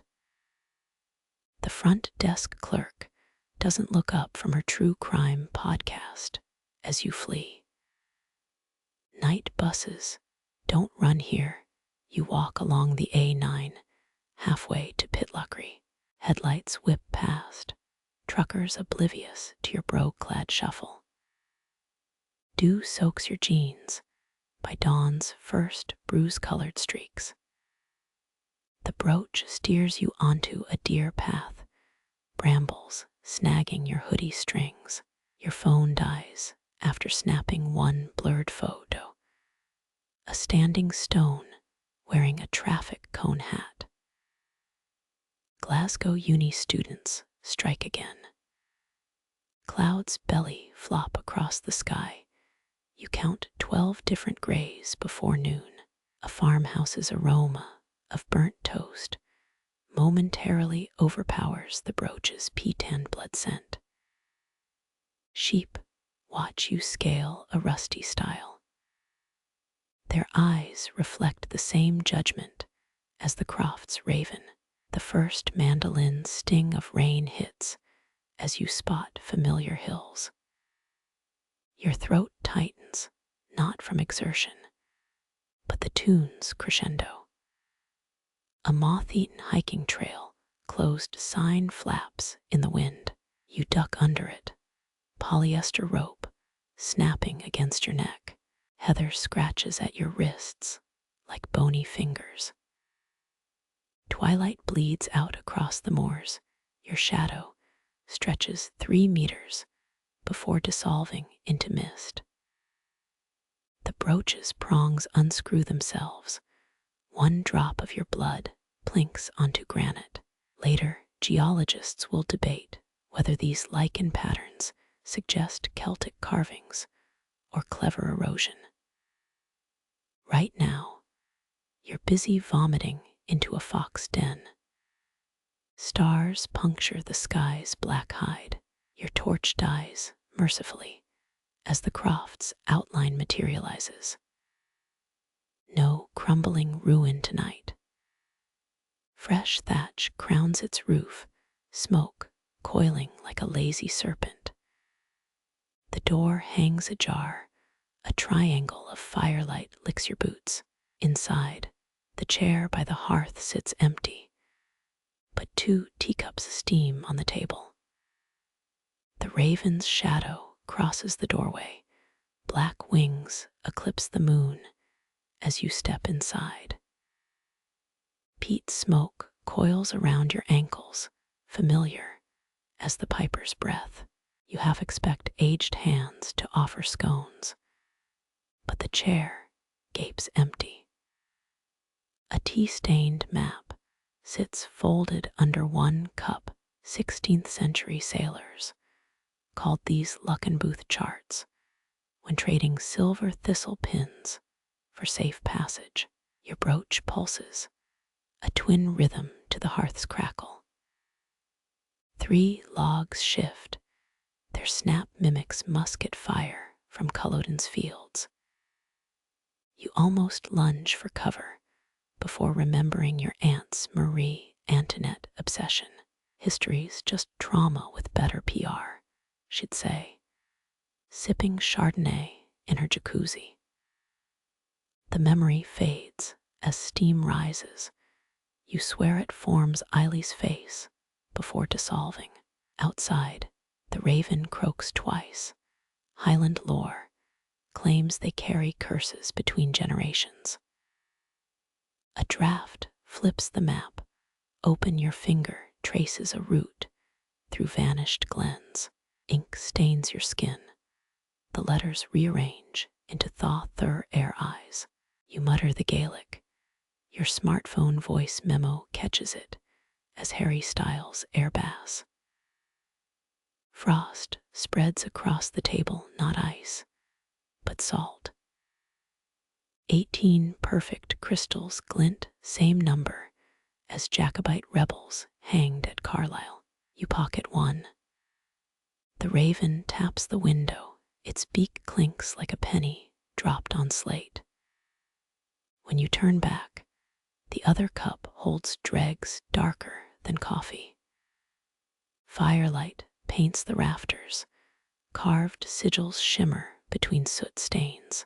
Historians still argue whether those twists signify clan alliances or medieval stonemasons' doodles. Your brooch vibrates.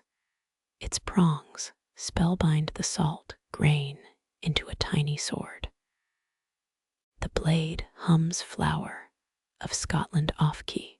A threadbare kilt hangs from a wall peg. Moth holes form a constellation even NASA couldn't chart. You sneeze from dust or ghostly heather pollen. The raven's reflection glides across a tarnished mirror. 7 copies, each smaller than the last. Your phone resurrects itself long enough to play a voicemail from 3 weeks ago. Your dental bills overdue. Wind screams down the chimney. The firewhirl spits out a singed playing card. Queen of Hearts, her face scratched raw except for the eyes. Edinburgh's underground vaults once hosted illegal card games and the occasional witch burning. You drop the card It lands chart side up. The raven cackles, or maybe that's your sleep-deprived cerebellum throwing a rave. Salt melts in your palm. The sword pools into a droplet that rolls toward the door. You follow, boots crunching phantom snail shells. The raven swoops past. Its wing grazes your ear with the sound of scissors snipping thread. Moonlight outlines a fresh carving on the doorframe. A thistle choking a crown. Back inside, the fire's died. Only embers remain, pulsing like a heart transplant in a cooler. You cradle the lukewarm teacup. The handle leaves a bruise. A child's laughter skitters under the table, or maybe just mice. The map flutters. A sketch of the brooch appears beside your left thumb. 14 floorboards creak in sequence, a tune even tick-tock couldn't remix. You collapse into the empty chair. Its arms grip your biceps like a worried grandmother. The raven perches on the hearth, preening soot from its feathers. Its left claw clutches a senile-looking acorn. Dawn's first glow licks the horizon. The Croft's walls waver like a mirage. Salt seeps through your pockets. The raven drops the acorn. It bounces twice before rolling into a crack between stones. You lean down and catch the faintest bagpipe skirl rising from the earth. Lightning splits the sky. No headlights. A tour bus idles on the distant road. Passengers snap photos of quaint ruins through rain-specked windows. The Croft solidifies again, roaring fire, steaming cups, raven's obsidian stare. Your brooch goes icy. The thistle pricks that rattlesnake tattoo you regret. Rain drums the thatch, each drop echoes in your molars. You press a palm to the hearthstone. Its warmth circles your wrist like a handshake. The raven shrieks, a sound you'll later describe as Velociraptor karaoke night. Shadows thicken, the empty chair rocks forward. You lift the second cup and find it bottomless. Stars swirl in the tea's depths, not constellations, but Morse code. 3 blinks, 3 pauses, 3 blinks. SOS or LOL. The raven pecks your shoelace. Its eyes flash silver. Unseen fingers pluck a single hair from your head. The strand coils into a ring on the table. 16th century sweethearts exchanged such rings before naval battles, assuming they had follicles to spare. Yours glows like tinsel. The raven swallows it. A draft slams the door. You're alone with the crackling hearth. The map curls into ash, except the word remember hovering midair. Firelight etches it onto your retinas. The brooch sighs, a sound felt, not heard. 3 knocks rattle the window, not the raven, but your own reflection. Its mouth moves out of sync. Soon, the second teacup tips over, but no liquid spills. Only a dried lavender sprig drops out, crumbling to dust before hitting the table. Wind dies. The sudden silence wraps around your throat. You count 17 heartbeats. The chair's grip tightens. Oak creaks into a minor chord. Outside, the raven dissolves into starlight, leaving one feather wedged in the doorjamb. Damp wool suffocates the room, the smell of wet kilt. Your brooch fogs over, an image forms. The piper, back turned, playing toward a storm. Thunder vibrates through the floorboards, or maybe just a truck shifting gears on the A9. Cold seeps into your bones, a chill older than the Croft itself. You rise, the chair whimpers. Floor indentations mark where crowds once danced. Now, only your boots dent the dust. The feather levitates, points north. Embers cough their last breath. Darkness rushes in. But the brooch burns brighter, and in its blue glare, you see them. Dozens of handprints glowing on the walls, each missing the ring finger. A tourist plaque in Inverness claims that was punishment for stealing sheep. You're not certain, and frankly, you've had enough history for one night. Your thumb brushes the brooch's thistle. A sting jolts through your hand as crimson light pierces the air. The note hangs, a vibrating slash across the gloom, before resolving into the bagpipe's first raw wail. It materializes in your grip, aged leather smelling of wet sheep and burnt honey. Your fingers instinctively cover the chanter's 8 holes, though you've never held an instrument deadlier than a kazoo. The drone groans awake. Its resonance rattles molars you didn't know you had. 18th century Scots smuggled tiny bagpipes in their boots during British bans, though this monstrous could hide a yeti. The stench of ancient reed saliva hits you.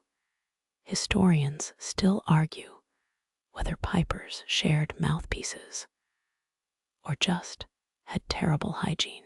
You gag, but your lungs betray you, sucking in a breath that isn't yours. The piper's last gift hums against your palm. The brooch melts into your skin, a silver thistle tattoo over the rattlesnake. Your left pinky twitches, playing a phantom scale. Sheep graze outside the vanished Croft, their bells clanking like drunk percussionists. A raven feather drifts into the doorway, lodges in the bagpipe's bellows like a bookmark. Wind funnels through the instrument, no mouth required. Your arms lift, puppeteered by the drone's vibration. The first notes spill awkward as a newborn deer. Then the melody hooks your diaphragm, stealing breath after breath. You're not playing the tune. It's unspooling from your bone marrow. Stonehenge architects supposedly encoded musical frequencies in their monoliths. Right now, you'd believe it. Each note etches shapes in the air. A spinning thistle, a crown splintering to splinters. The raven swoops in, snatches a G-sharp midair, and swallows it whole. Your souls vibrate, centuries of buried dances surge through your tendons. A blister forms on your lower lip, typical first-time piper's initiation. The bagpipe shudders, its drone splits into harmonies. 19th century sailors mistook pipe rehearsals for banshees, and you're starting to see why. Your eyes water not from emotion, but the reek of moldering animal bladder. The melody tilts, you're no longer steering. Shadows congeal into figures along the walls, their missing fingers drumming against stone. One winks, their grin glows like foxfire. The raven croaks a countermelody. Its beak clicks perfect eighth notes. You're now background vocals in your own possession. Fog spills through the doorway, carrying the salt you'd pocketed earlier. The grains swirl into a miniature storm. 16th century witches allegedly used such tricks to curse cheese. Your tattoo burns. The thistle's roots snake up your forearm. The bagpipe bucks. Its drones sprout heather blooms dripping with blackened honey. Muscle memory. You never earned kicks in fingers darting over chanter holes. A renegade high A-flat pierces the night, sheep faint in the distance. The raven mocks your vibrato. If birds could facepalm, it'd need talon transplants. Yet the melody deepens, notes braiding themselves into a rope, leading somewhere. Your lungs ache, bagpipes demand more oxygen than free diving. The floor warps, each warped board hums a different octave. You step forward, and the Croft's ruins reassemble around you, thatched roof intact, fire roaring. The chair remains conspicuously empty, auditioning for a ghost, maybe. A thistle pricks your tongue, the aftertaste of oversteeped Earl Grey and regret. The raven perches on the chanter, its weight somehow makes you play better. Your bloodstream thrums whiskey hot as the melody detours into a jig. The shadow figures whoop, clapping three-fingered hands. Dawn's first raised knife through the window. The bagpipe fights to keep playing. Leather creaks. The instrument isn't vanishing at sunrise. Your arms tremor. You've become the battery for its undead karaoke night. The raven pecks your earlobe, time to move. One final note sustains, a sound felt in the fillings of your teeth. Then silence. The raven plucks a feather, drops it into the bellows as a tip. Your lungs remember how to inhale freely, until the next tune hooks its claws into your ribs. Your first breath through the reed births a storm of stars. They burst through the Croft's roof like shattered stained glass. Shadows congeal at the threshold, 12 silhouettes you'd met in flickers and whispers. Their combined breath frosts the air. Toast crumbs rearrange themselves into Gaelic runes on the hearthstone. You inhale again, lungs stretching beyond human capacity, and the bagpipe's drones warp into something older than sound. 18th century British soldiers confiscated bagpipes as weapons. After tonight, you'd add them to the artillery registry. The thistle tattoo pulses. Its roots weave through your veins like fiddlehead ferns. A raven feather floats into the chanter's mouthpiece. Your next note turns it to obsidian dust. Historians still argue whether the standing stones at Callanish were built to amplify music. But your melody makes their carvings glow walnut red. One shadow steps forward, the sailor from the cursed love story, and places a barnacle-crusted hand over yours.